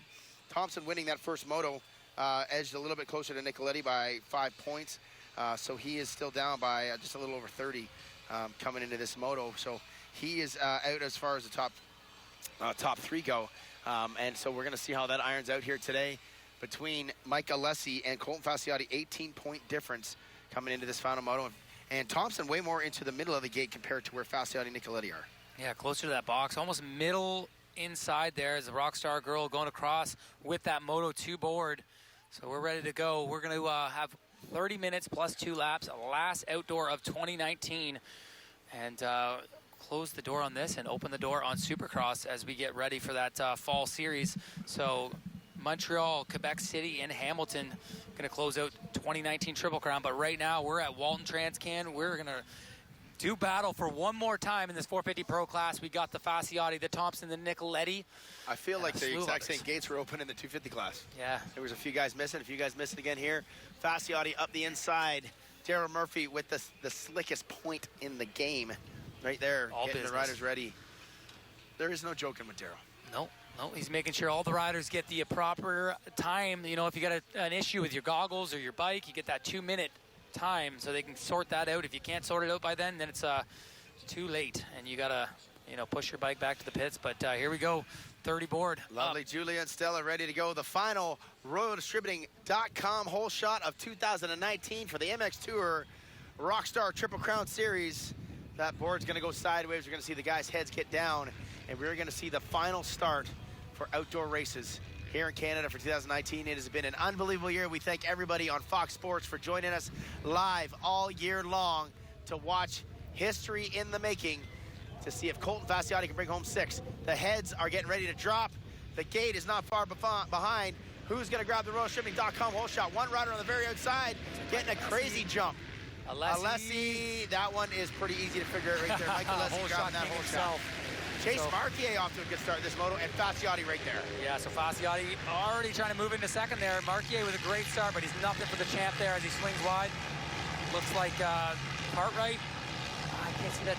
Yeah, that's Cartwright, yeah, and Keelan Meston, and it looks like Thompson just on the outside of that as well. So the boys from the first moto there, but we're missing Phil Nicoletti at the moto right now. Yeah, so Phil just backing behind that pack. He's about sitting 8th to 10th right now with his teammate, Sean Moffenmeyer, just off camera. So look for him to try to make a push through. And Keelan Meston with another good start, Galdi. He got 5th in that first moto and got the whole shot. So look for him to try to match his personal best at 4th overall. He's been feeling good here late in the season. Right now it is Mike Alessi, Honda Canada, GDR, Fox Racing, Smart Top, Bullfrog up front in that lead. Look, there's that inside line, that crafty one. Meston takes it. Liam O'Farrell off to a good start as well, right behind your bro there, Kyle Thompson, as we're getting ready for the green flag. Alessi, Fasciotti, Marquier, Meston, Thompson, Cartwright, O'Farrell, Nicoletti, Gaynor, right there crossing the line. Yeah, so Moffenmeyer back in the pack again, it looked like. And he's got to just not feel up to speed here. Obviously having some time off the bike with broken collarbone, not feeling 100%. It's going to be tough for him to get the juices flowing and try to get that adrenaline going early on. So look for him to come through. You get 13th in the first moto. A little bad start here. And look at this. Fasciotti already zoning in on the 800. He doesn't need to make the pass for Not this even championship. close. He can finish like 15th. So, but there's always bragging rights. There's always bragging rights. And there was a lot of stuff being chatted heading into this race between the two and stuff like that. So, and it's going to be interesting to see how Fasciotti attacks this. And right now it looks like he's going in full attack mode and not letting Mike get away at all. He's going to dog him here for a couple laps. And if he stays close, he's going to pull the trigger, I believe. Yeah, so Alessi known for his quick lap times early on, but he kind of looks like he's just on a bit of a Sunday cruise out there, not really pushing the pace that like we used to see. And I don't feel like he's as comfortable here as he was at the last few rounds there. Deschambault, whatnot, Moncton, he had a great finish there. And obviously in Gopher Dunes, he really put the beats to the guys and went 1-1 on that day. It's a great start by Chase Marquier here. Really good start for the Manlock Yamaha. Look at the wheelie down there. Great speed for the young American. Thompson trying to make that pass and get up there behind Fasciotti. I'm going to sound silly, but where is Marquier from? He's from Texas or Oklahoma. Okay. I should have done my homework on this, but you put me on a spot there. I did, sorry about I know that. he trains with guys like Justin Bogle, Cole Nichols, and the Renard camp there. So that's Oklahoma, right? Yeah, that is Oklahoma. I'm just not sure if he's from there. All right, well, we'll catch on that at another time, but he's riding good enough right now for us to do our homework. And Chase Marquier holding down a good spot. Meston and Phil Nicoletti just at the tail end of this battle. Fasciotti and Alessi starting to pull away just a little bit. Actually, Marquier is still right there and not letting them get too far out. So impressive riding out of the American. Look at him go, and he's actually pulled a little bit of the gap on Thompson there. So look at this. They're pretty tight, and there's Nicoletti trying to make that move on Meston around the outside. Not quite enough. Meston doing a great job here. Phil getting a good scrub on that downhill. Phil gonna put a little aggressive up the inside. He's gonna make that pass. Yes, Rockstar Energy OTSFF Yamaha rider has made the pass, and he's got himself up into that 5th position now. Yeah, so nobody really pressuring there in that first 3-4 spots. It seems like everybody kind of just feeling each other out. And Alessi, I just don't know, after watching that first moto, I just don't know if he can go the full 30 in the lead here. I just think that he's just not comfortable on this clay soil. A little bit more of a sand guy. And Fasciotti just not quite there yet. Yeah, no, I take it his time. He sees the track, he's got the lines, he's seen where Mike is going. Fasciotti cruising down a lot more insides than outsides than what Mike is doing right now. Mike actually just edged it out through that little tight section a little bit more. And Marquier still holding pace right good right now with them, only just a little bit behind as Thompson's trying to push right now because he obviously wants that overall for the day. Whoa, Thompson off the track. Thompson off the track, he takes a look, he comes back on safe, does not gain a position, does not gain an advantage. So Thompson right now pushing hard, made a big mistake right there. Now Phil Nicoletti, he's got blood in the water, as my boy Kyle likes to say. And Nicoletti's coming hard right now on the Rockstar Energy OTSF Yamaha. Yeah, so Phil's got a bit of a drive, and he had a good lap there last time. Look at that, Yamaha just pulled right up beside the KTM, but Cole Thompson got the inside here. He's gonna try to squeeze him out. Phil looks a lot better this moto, Galdi, a little bit stronger here. We've seen him kind of battling up front early on, had that issue and just didn't really have that speed late in the moto. But now he looks like he's really fiery trying to pass Thompson here up that step up. Wow, the drag racing up the inside, outside. Phil with the scrubber. He's got the inside line right now. He's gonna be able to hang on to it. Thompson got the driver on the outside. No, Nicoletti makes the pass. Short way around, Wow. Galdi. Yeah. So good for Nicoletti. Oh, And look at this. Fasciotti in the lead. The 5-time goes by Mike Alessi and takes over the lead here to solidify the 6th title. He's got 30 minutes now. They've done 2 laps. He's got 30 minutes to go here in this moto. Kyle, what is going on in Fasciotti, man? He does not need all these points. Does not need to do what he's doing. He's riding like a madman. He just wants to showcase his final moto of his career and show that there ain't nothing better than Cole Fasciotti Canadian Motocross. Yeah, he's going to try to lock this in and get his 6th championship as well as his 6th Walton, King of Walton, sorry, he lost words there, King of Walton award where you get the sword. So look for Fasciotti to try to pull away here. He's got his teammate in tow, and that'll drop Alessi back even more points. Obviously, he's a long ways out of getting this championship, but you never know. It's not over till the fat lady sings, they say. All right, so Cole Fasciotti, Mike Alessi looking very ginger right there, not in a very sort of calm demeanor stance. Marquier now all over him at the moment. And I tell you what, that was not a good lap for Mike Alessi right now. Losing about maybe 7 or 8 bike lengths. So a little early to say throwing in the towel, but maybe not feeling the same mojo as he did in early on in moto number 1, similar to very moto number 1. And we're going to see if he can pull it together here because Marquier right now is really feeling it here, buddy. And Marquier running great lap times there. Running the better lap time than Alessi in front of him. This could be the best moto we see. Chase Marquier, the speedy American. And it looks like a pack of Americans there. It's Alessi, Marquier, and Nicoletti there. Yeah, Nicoletti coming right hard right now in that thing on the Rockstar Energy OTSF Yamaha. And craziness to think that Phil right now is in 4th, Marquier is in 3rd spot. It's crazy to think that we haven't seen this guy all year. Look at how good he's riding right now. I'm loving seeing this out of the man, like a friendly American right there. Great to see this kid right now. Can he hang on? Lots of time left in this moto. And you know Phil's only going to get tougher as the moto gets longer. But man, he is dogging Alessi right now. Alessi's going to look behind and probably wonder who that is. Yeah, he's definitely going to be like, who's this 3-digit here trying to run me down? I thought I was the only fast 3-digit as the number 800 there. Blast up into that middle section. And Marquier, I'm just uber impressed. He's obviously had some fast practice times here throughout the part of the series he took over for Cheyenne Harmon. The guy that Cheyenne got hurt there, Prince George practice and broke his leg. But man, very impressive speed out of Marquier. Very impressive right now, for sure. Very cool stuff going on here in Moto 2 for the man like Yamaha. Look at Fasciotti stretching out. He's got a solid 2.5 seconds, I'd say, right now. Yeah, 2.7 seconds over his teammate there. And Marquier a second behind Alessi. So look for that push there out of Marquier. Now Nicoletti all over the backside as they come out of the gravity cavity. So look for those guys to start making pushes here. And if Nicoletti can get by these 2 guys, he might make a push for the front here. But Fasciotti is just solid right now. Fasciotti, there's nothing stopping. Look at Nicoletti's line out here, very wide, swinging in, carrying that speed. He's trying to chase down Marquet. He wants to go after Alessi. Phil Nicoletti on the Rockstar Energy OTS. Yamaha chasing down the Man Luck Yamaha ride of the 196 Chase Marquet, taking different lines too. That's what I like to see here late in the Walton facility right here. Different lines for these guys, trying to make things work, trying to carry that speed. Yeah, so Nicoletti getting over that double tunnel there. There's Marquier. This is awesome to see. I love seeing this, almost a privateer team there doing up in that top three, battling out with some of these factory guys. Very cool for those guys. As Fasciotti slowly slipping away here. Looks like he's got about a 3-second lead over the 800 of Alessi, and then Marquier about a second back, and then Phil about half a second back from Chase Marquier. So watch for Phil trying to make that move on his fellow American. All right, so Phil Nicoletti pushing the envelope right now on the 5-4. Marquez having a great first few laps of this moto here, moto number 2 of our 450 division. And I'll tell you what, Phil Nicoletti's pushing hard, but Marquez is not backing down at all right now. Feeling it here in the second moto. Love seeing all the people still at the races here supporting this. Hey, I think y'all are sticking around to see the celebration. What could possibly happen here under the Honda Canada GDR Fox tent? If, look at this, Marquez is trying to put a move on Alessi right now, Kyle. Yeah, Alessi is not feeling it here today. I'm just blown away by this. And this is a great ride. This is good for Marquier to kind of like, hey guys, I'm available for 2020. Anybody want to sign me up for one of these factory rides?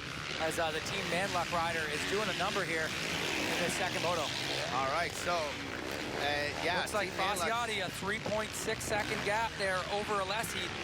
Marquier down by a second, and then less than a second, Nicoletti. And see how this goes. All right, so overalls as it stands right now would be Colton Fasciotti, then it would be Cole Thompson, and then Phil Nicoletti as it stands right now with Alessi, I believe, 4.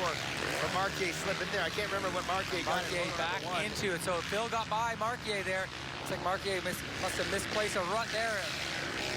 And now Nicoletti trying to chase down the 800. The top 3 in this moto, the top 3 in this series. Oh, Marquier lost another spot. Thompson got by there too. So something's up with Marquier. I'm not sure exactly what happened there. Just off camera. Bit of an incident. I'm hoping it's not a bike problem. He can kind of regroup here and get back in this battle. All right, the top 4 in this moto, the same top 4 in moto number 1. Only the swap of Thompson and Fasciotti other than that. And then Alessi was 4th in moto number 1, sitting 2nd right now. Phil looking at a 3-3. So with this could be one of those days, actually. If Phil goes 3-3 today, he's actually going to get 4th overall. The way this works out. Yeah, those points, that one that difference in points there makes a huge margin of a change. You know, that one extra point you get for getting the first overall in the moto, the 3-point swing. So Nicoletti, he's still got a lot of time to go, and he has, look at the lines he's got. He's just going to the outside, looking for some traction anywhere he goes. And I don't think it's out of the picture for him to pass Alessi here and pull away. I don't know if he's going to have enough speed to catch Fasciotti, but definitely Alessi as he comes through that really rutted right-hander there, heading towards the first part of these hills.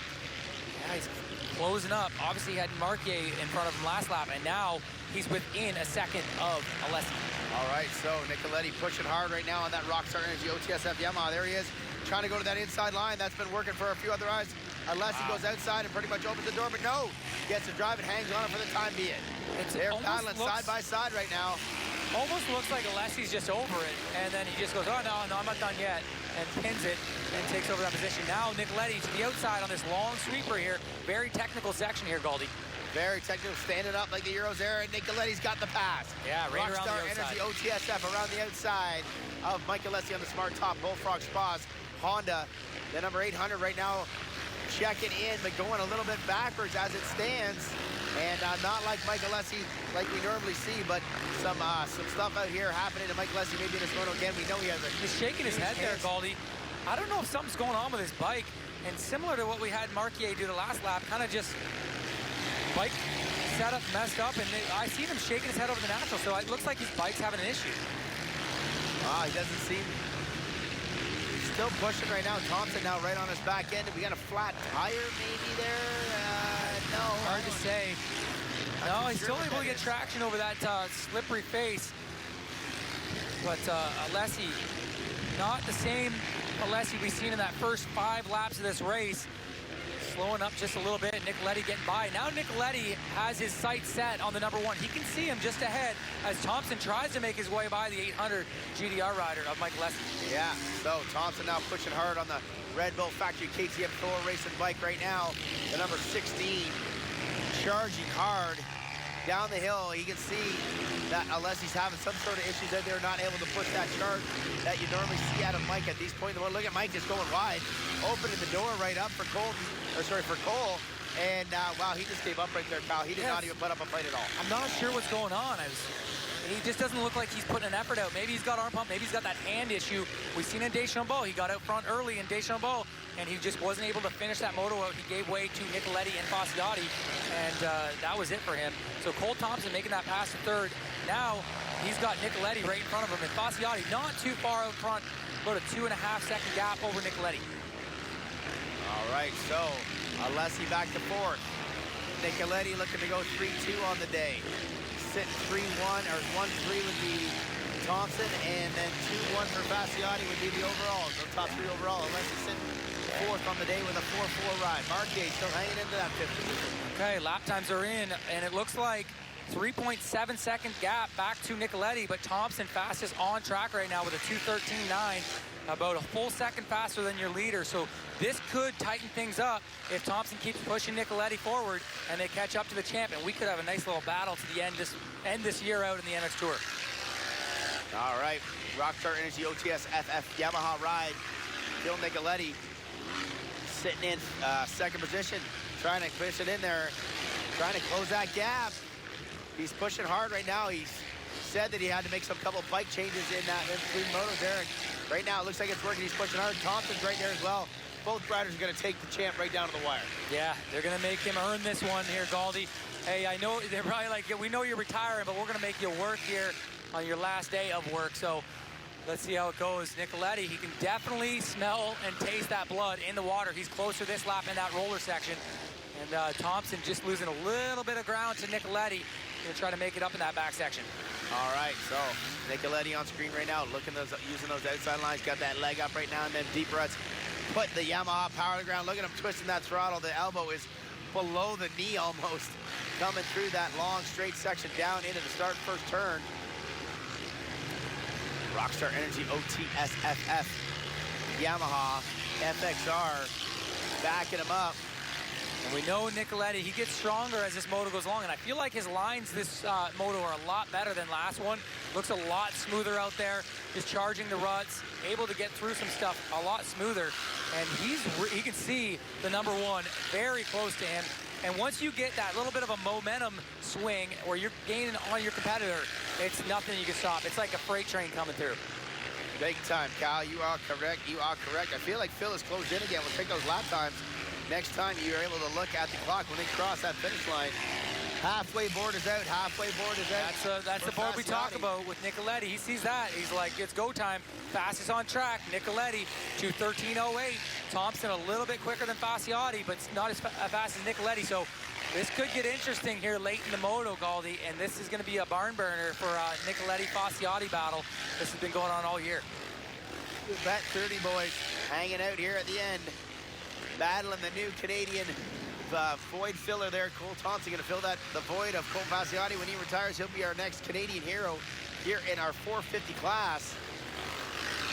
And he is going to try to close the door. Nicoletti is right on the back end of Fasciotti here. He is closed in, and again, a lapper just in the way a little bit there. Hopefully that lapper got out of the way. Nicoletti gets through, no problem. Man, he is really chipping it away, Cal. Nicoletti is on fire right now. This is a very impressive ride out of Nicoletti. And this could be for the overall. We know Nicoletti got third in that first moto. He gets win, keeps Thompson, and if Fasciotti can keep Thompson behind him, then that's for the overall and the Walton sword. And, definitely motivation going into Supercross. All right, 5-time, head through the champ, looking to become 6-time here, leading his final moto of his race career. And Nicoletti has really picked up his speed in the last lap and a half there. He has closed the gap. We're going to get the exact numbers, but right there. You can see it. He's right there. You can see that he's on him, and he's now going to start pressuring the 5-time champ, looking for that 6-time. He's about halfway through this moto for his 6-time championship. So Nicoletti is finding the fire.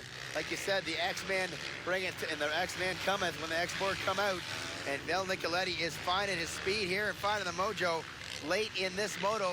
And like you said, if he claims this pass and Thompson stays behind Fasciotti, that would give Phil Nicoletti that overall. Colton would be the guy going 2-2 for third overall today. Yep. Just like the first round in Calgary there. That's how the numbers work out. So Nicoletti's got a bit of motivation right here. I know these guys know how the score works out, and if he gets Fasciotti between him and Thompson, that's the overall. And right now, they have gapped out a bit on Thompson, so Thompson about 3 seconds down from that lead battle and a lot of lappers. So 2:15.1 for the leader and 2:13.9, so over a second faster is Nicoletti, and he is right on the rear fender of Fasciotti. So this could get interesting here as they go through the gravity cavity. All right. Oh, we've made a new name for that? That's always been the gravity cavity. Has it really? Yeah. We steal that. We stole that. Oh, we might have stole that. We'll trademark it. Yeah, okay, I like it. We like it. There is Nicoletti coming up over the natural double right now, chasing down. And Fasciotti squeezing through some lappers. Lappers going to definitely cause a little problem for Phil Nicoletti. Oh, Phil Nicoletti getting stuck behind Ryan Derry right there.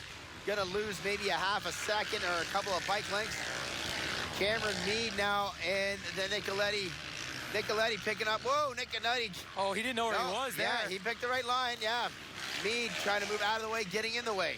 Yeah, you lap traffic guys, I know you're racing there, boys, but you got to look behind. These guys are coming fast, and they're coming hard to chase you guys down, and they're doing battle. They do not care what position you're in. Yeah, so those guys trying to do battle through this pack, and they're getting into that top 25 margin already. Looks like Cameron Mead's sitting 26, so they're top 25 already. So you're going to get to those point-paying positions, and like I said always, it's like you get those point-paying positions, it's tougher to pass because these guys are battling. They want those points. Get a little rundown, Kyle. Who we got up there? So we got Fasciotti, Nicoletti, Thompson, Alessi, Marquier, Meston holding down 6. O'Farrell up to 7th. Cartwright, Clayson, Gaynor is rounding out the top 10. Ryan Dowd, Moffenbauer in 12th. Rich Taylor, Josh Gadek, Hayes, Cam, Benny, Eric Jeffrey, Yannick Boucher, and Parker Eels running up the top 20 there, Galdi. All right, so there you go. Great shot.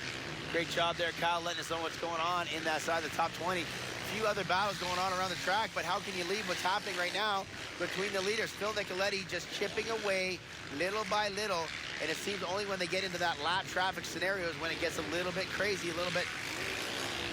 Yeah, lappers everywhere, and Phil trying his best to kind of go around them. He's kind of been, getting the short end of the stick on the lapper situation. We got lap times coming around. Colton picked it up a bit, just a titch faster than Nicoletti. He's got a 1.6 second lead over the number 54 machine. So Phil definitely tasting that blood in the water. He's right there. He gets a good clean lap here, Galdi. We could be in for a good pass by Nicoletti. Yeah, I feel like they got not many lappers coming up either, so got a clean track ahead of time. Or ahead of them, sorry, not ahead of time, ahead of them right now. Both of them up over that natural double right now. Not any lappers for quite some time here, so this lap right here is going to be the tell-all if Phil Nicoletti can really turn it around and do something here with our 5-time champ looking to become the 6th. As we keep saying, man, it's fun to talk about the history of the making so much lure in behind Walton and the Transcan as far as amateurs, and now building up another storyline here between Nicoletti and Fasciotti. And man, Nicoletti he is looking like he's pushing so hard right now, Kyle. Yeah, he's really working out there, and I love his style. He's much like a Medaglia or Wright, where he lays it out there just on that edge, where Fasciotti, a much different style, more like a Pettis of the 450 class, very smooth and precise. All right, so through the rollers they go. Man, he is all over him right now, Kyle. We widen that camera angle, you're going to see Nicoletti chasing down Fasciotti. There they are in same screen right now. Look at Nicoletti jumping down the hill. They're both swinging to their side. They're pushing the limits right now. Both these riders over 30 years old, pushing the limits here. Look at Phil. Just wide lines, putting the gears down, clicking the gearbox inside that Yamaha, trying to get the power to the ground. Very impressive. But Nicoletti, a little bit of a miscue by the champ there. They both going to that inside deep rut there, right by that pond. And yeah, Nicoletti, he's got some good lines out there, but it looks like Fasciotti, just when you think Nicoletti's coming up, Fasciotti grabs another gear. Yeah, Fasciotti now. He knows he's there. These guys are actually pretty good buddies off the track, or maybe not buddies, but very respectful to each other. And look at this. Nicoletti's got the drive. He's dropping in down. Wow, No, he's going to switch the lines. Swap it in. He's going to go to the outside. Trying the line that Alessi used. Very interesting. No, he's going to shut it down right now. Phil Nicoletti is going everywhere and anywhere. He is definitely the fastest rider on track right now. Look at that drive right there. Phil Nicoletti, this is where he went around Alessi to the outside. He's going to try it again. Going to grab himself another gear on that Yamaha 450 and try to bang around that outside line. Can he make the pass? He's got it. He's got it right now. They're side by side. No. Fasciotti now has the inside. Fasciotti holding down low, and there it is. Nicoletti makes the pass, puts Fasciotti back to second, and I don't think Fasciotti's done here. He's going to regroup, see what Nicoletti is doing for lines, and try to go and attack the number 54. Fasciotti pulling his first tire off probably from the race right there. He's been up front for so darn long. But Nicoletti, Rockstar Energy OTSFF Yamaha ride, coming out of nowhere, bringing home this victory, or trying to bring home this victory, sorry, here with just a few laps to go, probably 4 laps to go here in this moto. You think Fasciotti just gives it to him, or does he make the fight here, Kyle? King of Walton going out with a bang there. I want to say Fasciotti, he's a wily veteran. He's going to try to come back here. He's going to figure out where Phil's fast and, you know, get back by him. But right now, Fasciotti in that second spot, keeping it tight. Nicoletti's going to try to sprint to try to break his spirits, but Fasciotti ain't going to let him go. Wow, you know what? After talking to Phil this morning, he did not sound like he was feeling good. Bike set up, little changes, whatnot here and there, and he didn't sound like he was going to pull it together. What a magical day here for Nicoletti. And look at, he is stretching out. He is making the lines that he used to chase Fasciotti down. Yep. Look at him, just outsides everywhere. Oh, he went back to the inside, actually, in that turn there. I thought he was swinging back to that outside line again. He is definitely on point right now and making things work on that Rockstar Energy OTSFF Yamaha. Yeah, that first moto, honestly, I wouldn't have put him in the picture for the overall. He didn't look comfortable, but he came out there instantly, come from about 6th place, and really made short order of the guys in front of him. Ran down Fasciotti, who had an early lead, and now he puts himself in the driver's seat for this overall. All right, so Nicoletti, Fasciotti. Nicoletti's starting to pull away just a little, but got a couple of bike lengths. But look at that, he's going back to that outside line. But Fasciotti's on the inside. You're going to see him just pop in right there. That could be a line that Fasciotti could use late in this race if he keeps it tight as we're winding down. Yeah, lots of racing still to go. 2:13 for Phil, 2:15 for Fasciotti, and a 2:13 for Thompson. He's the fastest right now, but he's about 4 seconds back on Fasciotti. He's going to really need to cut that lead and try to go for that overall. All three of these guys have a shot. They're all within 5 seconds of that overall. All right, so down into the gravity cavity, up to the natural double. One more time. Rockstar Energy OTSF Yamaha. Nicoletti, Honda Canada, GDR Fox. You see the shadows kicking in there, Goldie. That's got to be tough. These guys trying to navigate those ruts through that wooded section. You go from light to dark real quick, and the goggle choice is going to be key. I'm hoping some of these guys have that lighter tint out there. All right, so Fasciotti, he still is pushing right now. Phil Nicoletti better not make a mistake. He's right there for sure. And like you just said, Fasciotti would love to leave this place with the sword, the title, the record, everything that he's got going on right now. So you know he's going to push right to the limits. There's no reason for him not to. He's got nothing to lose as well. He's got everything solidified right now as the champion. Yeah, so great job by Fasciotti to stay with them, but looks like he's going to have to find just that little bit more to get around Nicoletti, who's on an absolute heater here for the last, 6 laps after he tracked down Fasciotti. And these interesting outside lines, just making everything work here. He swings out wide here, misses a couple chalk bumps there. Great ride out of number 54. Man, he's really unique in the lines. You don't see a lot of times everybody going outsides of this track here because of those deep ruts. Man, he's making it work, and the experience paying off, finding a way to get himself up into that 3rd, 4th gear fast out of the turns, getting the power of the ground on that Yamaha. Great ride now, the Rockstar athlete coming up through the valley, but he's not checking out on Fasciotti by any means. Colton is keeping him right in his picture there. And we know the champ, he can put a last lap, 2 lap to go charge on and grab that overall and steal the sword away from Nicoletti. I want to say, oh yeah, Nicoletti back to that inside line now, so he's sticking to his old plan, if you will. Man, Fasciotti's still right there. Look at, he is pushing it. We got to be close, 3 laps to go. I want to say maybe, Kyle, maybe 4. Yeah, so that's 13 laps in. We got about 3 laps to go. Gonna have the same situation as we did in the 250 where Thompson looks like he's gonna get up onto the podium here, but not onto the series podium here like Walton just did in that 250 class. So a few extra names and riders to talk to up there, but no big deal. Everybody deserves to get that spotlight when they ride like they are today. So Fasciotti, he's still in the hunt here. He's got Nicoletti just in front of him there. About a second gap between the two of them as they head towards that tree line. And I think this is key for Fasciotti. He's know that like the last 3 laps, Nicoletti caught him but didn't get away from him. So this is gonna be huge. He's gonna want to try to just latch onto him, see that 2-board, and then go sprint and try to get around the 54. Yeah, 100%. I feel like I can look up there and I feel, I can't see the 2-board at the finish line right yet. So the next time around, we'll just pay attention to see what they do when they come up to that finish line. Nicoletti using those outsides, Fasciotti following, still carrying that speed.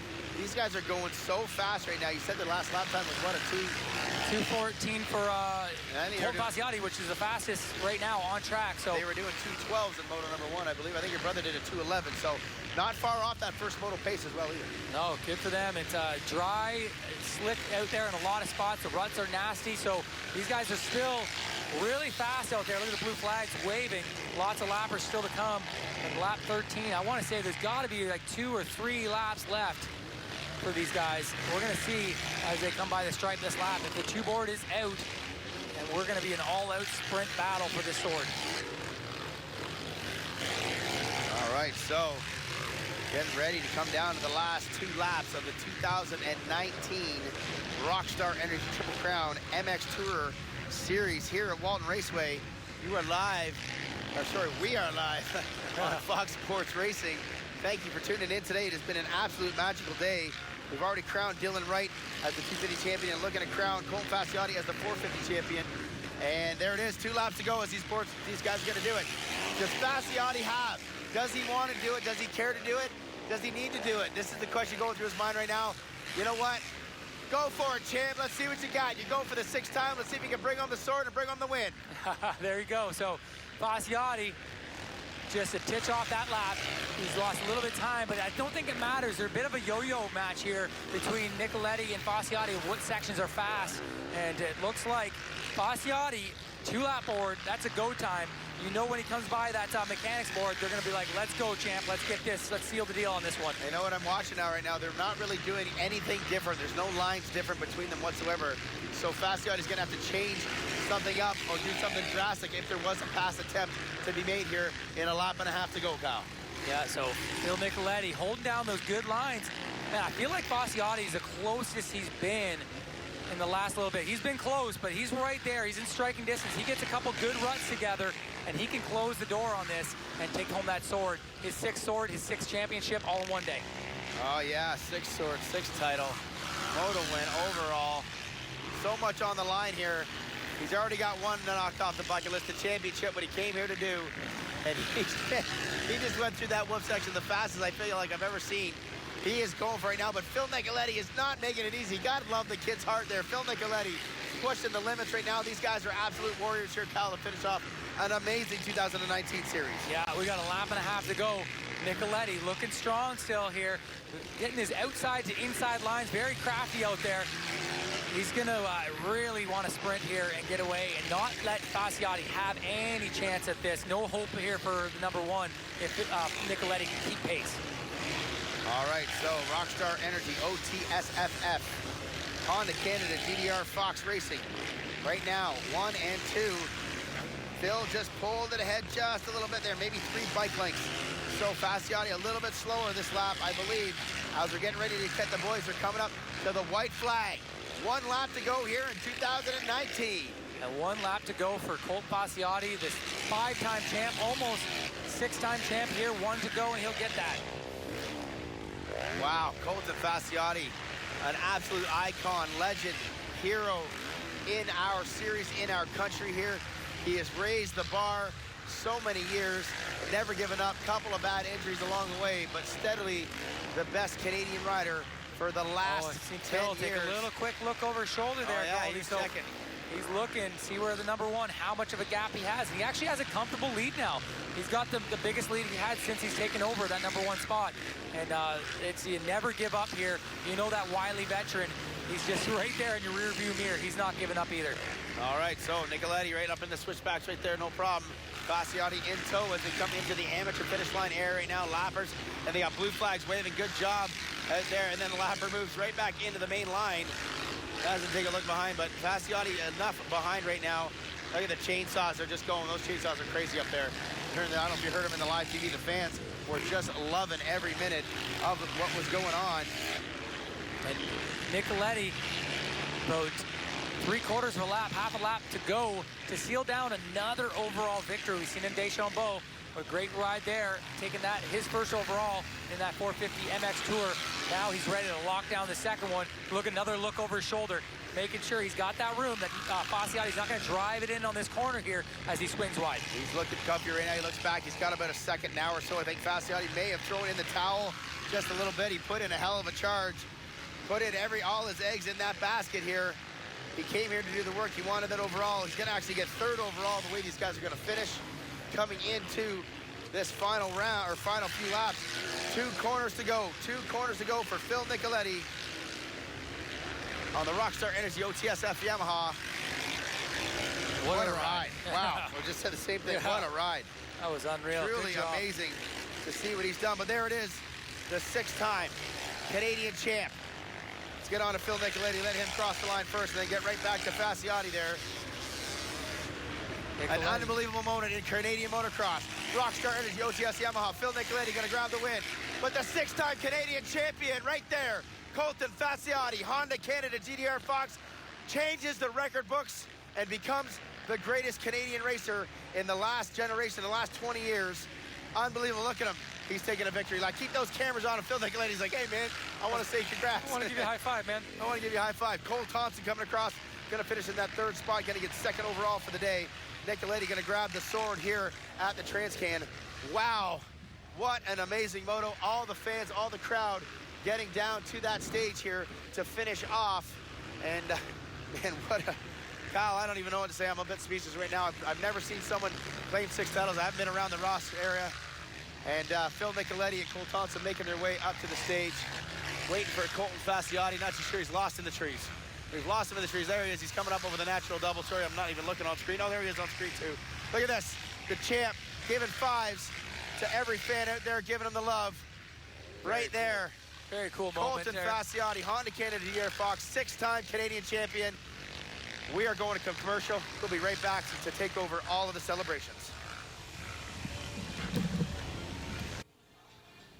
And there you have it. Colton Fasciotti getting that number 1 jersey on. Obviously, he already had a number 1 jersey on, but he got that Fox Racing crossbones there, solidifying another championship 6 times. And that was his last race as a professional racer, going out in style. He will get 3rd overall in the day, but he will lock down the 6th championship over his teammate, Mike Alessi. What a run. He never finished worse than a 5th this year. Just expert style, everything, class, and he just got it done. And he's your new 6-time champion. He took over that top spot. JSR, the 5-time champion, surpassed him, many other championships along the way. But Colton Fasciotti making his way to the stage. Just a heroic ride there. Phil Nicoletti will get your overall. He went 3-1 for the overall, tying Cole Thompson in points there, but gets the nod with a 2nd moto, having that win.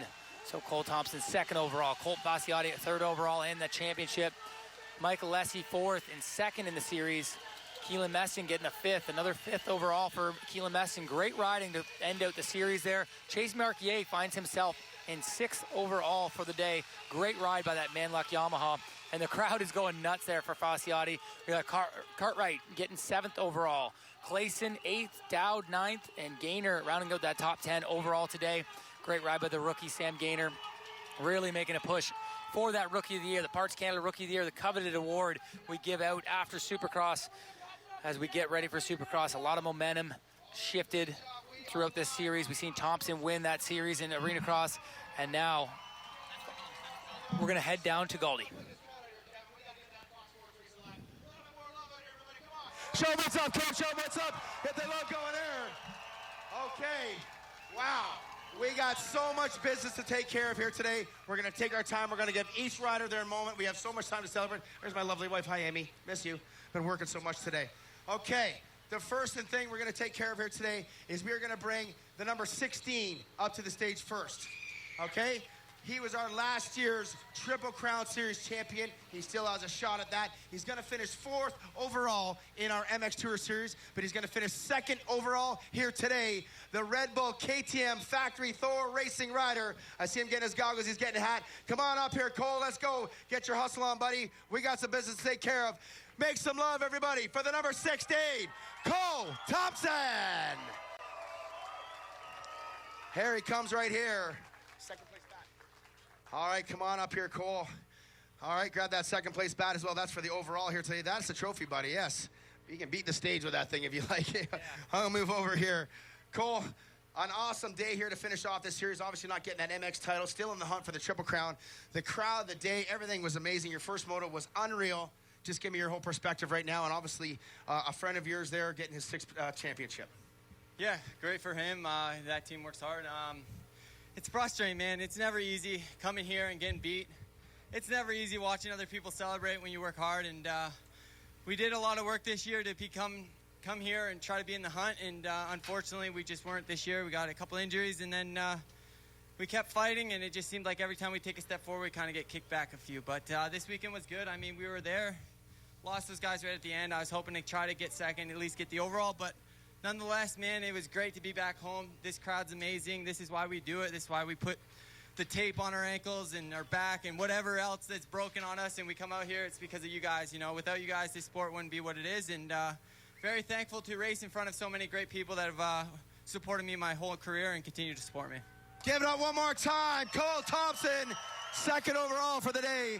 Don't go far, Cole. We'll bring you back up for the overall trophies here. Now, to take care of the next order in business, I'm going to be bringing up, he's actually going to win the overall here today with 3-1 moto scores aboard the Rockstar Energy OTSF Yamaha, as well going to finish 3rd in the point series in the 450 MX Tour. We have some love up for New York's own Mr. Phil Nicoletti. All right there, Phil. Grab the bat, buddy, for 1st overall, Phil. Squeeze in right in nice and tight there, my friend. Wow, dude. Okay, I get to call these races. I'm in a very good position to look at the races and watch all the action and stuff. That was one of the most unbelievable rides I have seen on Canadian soil, because the number 1 wasn't giving up either, and either were you. That was awesome, and everybody out here was cheering for it. That must have made you feel good. Yeah, that was one hell of a battle. So that's kind of what I live for, and that was one hell of a race for Colton to go out on as well. So, yeah, it was nothing but good, clean, hard racing, and I had to dig deep because I was way down in the pack, and this track is not my cup of tea, as you can see from the first moto. But I regrouped, grinded, got yelled at by my old man through a couple text messages, and he just told me pull my head out of my butt and ride like I know I can. So it was good. I'd just like to thank all you Canadian fans and even the U.S. fans that came up. Thank you for taking me in like family. So it's I'm glad we could put on a good show. I just wish we could have brought it down to a championship battle here at Walton, but like I said, it's been one hell of a year, and we still got the Triple Crown and Supercross, so it's, yeah, it's pretty unbelievable. So to go 2 in a row, and, you know, better late than never, I guess. So it's, yeah, it's good, but I'd just like to thank the Rockstar and GOTSFF, Yamaha crew, FXR, they've been great, 60 helmets, Alpine Star boots, my mechanic Greasy, not one DNF all year. Except for my screw up at San Luis. So Simsy, all the boys, it's been great, and yeah, like I said, it's been one hell of a ride. And Colton, congrats, you're a hell of a competitor. Give it up one more time, Phil Nicoletti, a true professional, the overall winner and 3rd in the series. All right, now moving in, grab me that RoyalDistributing.com whole shot check right now, please, as well. And we're going to bring this gentleman up here next, who is going to finish second in the series. I'll do that first because he's got lots of stuff. We'll grab that over here. I'd love that one of the lovely ladies help me hold that up there. Thank you very much, Julie and the girls. Now to the stage, going to finish second in the series, 4th overall on today, grabbing that RollDistributing.com whole shot. Make sure you support them because they support us. None other than the Smart Top Bullfrogs, Honda Canada GDR Fox Rider, the number 800, Mr. Mike Alessi, everybody. Right here, Mike. Hey, Mikey, that right there's got to feel good. Maybe not one of those best days on the track that you had, but the crowd here supports it. We love watching it. We love having you up here. And you got that last hole shot, doing it once again. Just give me your thoughts on the day here, getting second in our series. Yeah, it was a good season. Got second in the series. I'm pretty sure I got the most amount of hole shots, led the most laps, and got 2 overalls. So I think we tied with Phil. Phil got 2. Yeah. And, yeah, it's, like I said, a great season. Just I felt really off today. I just wasn't myself. Just felt really flat and just didn't have much. But the guys are riding good, and we'll see what the future holds for next year. Not sure if I'm coming back up or not. But like I said, this season has been great. I just want to thank the Smart Top Bullfrog Spas, Mike Genova for just supporting me, and just my family. Just been so great. And man, it's been a really tough season, you know, with everything that happened at Sandali, and just kind of like my feelings and emotions just about like the Canadian series and just kind of the people and just the way I was kind of feeling. And I'm just glad that I was able to finish out the season second, and congrats to Colton on the championship. A true professional right there, Mike Alessi. Going to finish second over that series. Mike will bring it back up here in a minute. We'll take that check away. Okay, now this is time. Okay, give me that number 1E over there. Give me that, because that's the important thing. Oh, whew. Everybody take a breath here, okay? This is an important moment in Canadian history for motocross. For the first time in the last 30-some-odd years, we now have a 6-time Canadian national champion right from around here, right down the road in Elmer, Ontario. In 2002, he started this sport. Man, there's a lot of people question his heart, his passion, where he was going to go. 2007, he gets on the Blackfoot Yamaha team. Everything turns around under the guidance of JSR. He leaves that team, goes to KTM, wins 3 championships with them, goes to KTM, bunch of injuries. Gets on the Honda Canada GDR Fox team with one of his best friends, Derek Schuster. They put it all together. That's the 3rd championship for that team. Please welcome to the stage your now 6-time Canadian champion, Mr. Colton Fasciotti. On behalf of the MRC, Colton, that's for you, buddy. Congratulations right there, my friend. Give me a handshake, friend. Hey, give me a handshake. Congratulations. Right there. That's what it's all about. We'll swap sides now, Colt. Come on over here. Okay, we got other stuff to give you here in a bit as well, but you want to take a seat, man? You want to have a little relaxation? You put it all on the line that last Moto 2. You didn't need to do it. Colton, what a season. Lots of stress, a bit of dramas here and there, but you put everything aside and you did exactly what you do. You're such a professional in our sport. You're such an ambassador for all our children and future stars of it. Just tell me what you're feeling right now, man. This is 6, and we all know you're retiring. There is no what's next on this one. Just give me your thoughts right now. It's what it's all about, what you're wearing. Yeah, honestly, coming into this weekend, especially having that that weekend off, it was crazy. I've never felt that much nerves in my life. I wouldn't show it to my wife or anything like that. Nobody probably knew, but just trying to get this 6th championship really meant a lot to me. Beat my great friend there, Johnny Law. I can now call him 5-time. Yeah. But yeah, it was just super stressful coming in, and had a great ride that first moto, and then second moto I wanted that win bad, but I started tightening up in the middle of the moto there, and the nerves got the best of me, and then finally Phil got by me, and then I started riding a little bit better, but by that time it was a little bit too late. But man, what a career, and I'm just so stoked to get my 6th. Where does this one rank? It's hard to say. You got 6 to pick from. I feel like this one might have been the hardest fought. The first couple there, the Yamaha team, you and Dusty went out there. They were kind of handed a little bit. You were the dominant guy. Then you get up onto the Honda rides there. You had the Metcalfs battling you, and then Mike in 2014, and then Gerke's, and now Phil Nicoletti's. I mean, I feel like this one might have been the toughest one. This is definitely one of the closer in the points. Yeah, it was definitely tough. Just through injuries through the season, it's hard to stay healthy. And, you know, I kept the red plate every single round, and that was my goal, and finished it out. So couldn't be happier. Got to get it up to the whole Honda Canada GDR Fox race team. Joe Skid at SSS. My bike's been working amazing all year.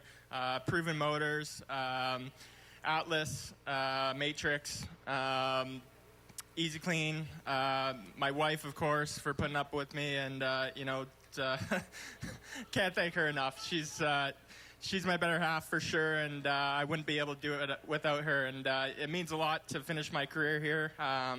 I proposed to her here, and yeah, it definitely means a lot. Like I said, I would have liked to get that win, but you know, happy with second place, and I can. That was Phil's farewell gift. He beat me the last time I rode. Beers on Phil tonight. That's how it's going to work. One more time, your 6-time Canadian national champion, Colton Fasciotti, everybody. Okay, now I want to bring up, don't go too far, Colton. We're going to do our overalls. Colton, nobody can even hear me right now. The chainsaws are going. We're good.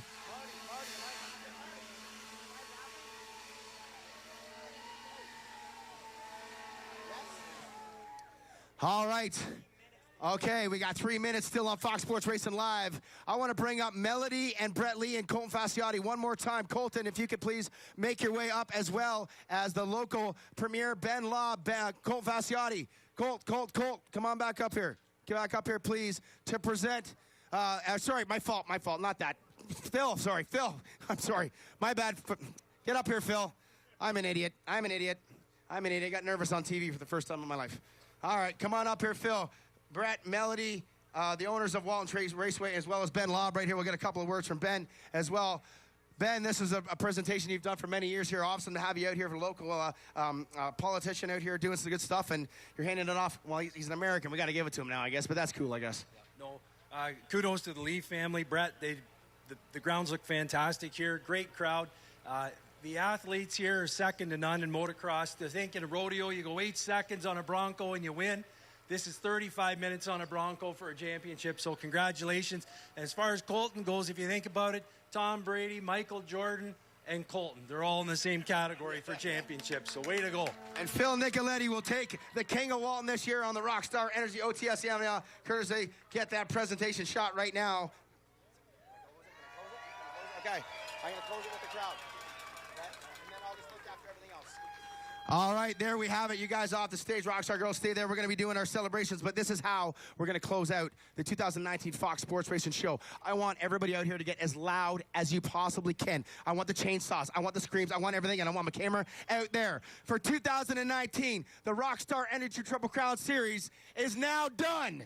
Thank you, everybody. Fox Sports Racing Live, all the athletes, all the sponsors, all the families of the heart, live on television. This is Canadian Motocross. The heart, the passion is right here. You've been watching Jetworks and Rockstar Triple Crown. Cheers, everybody.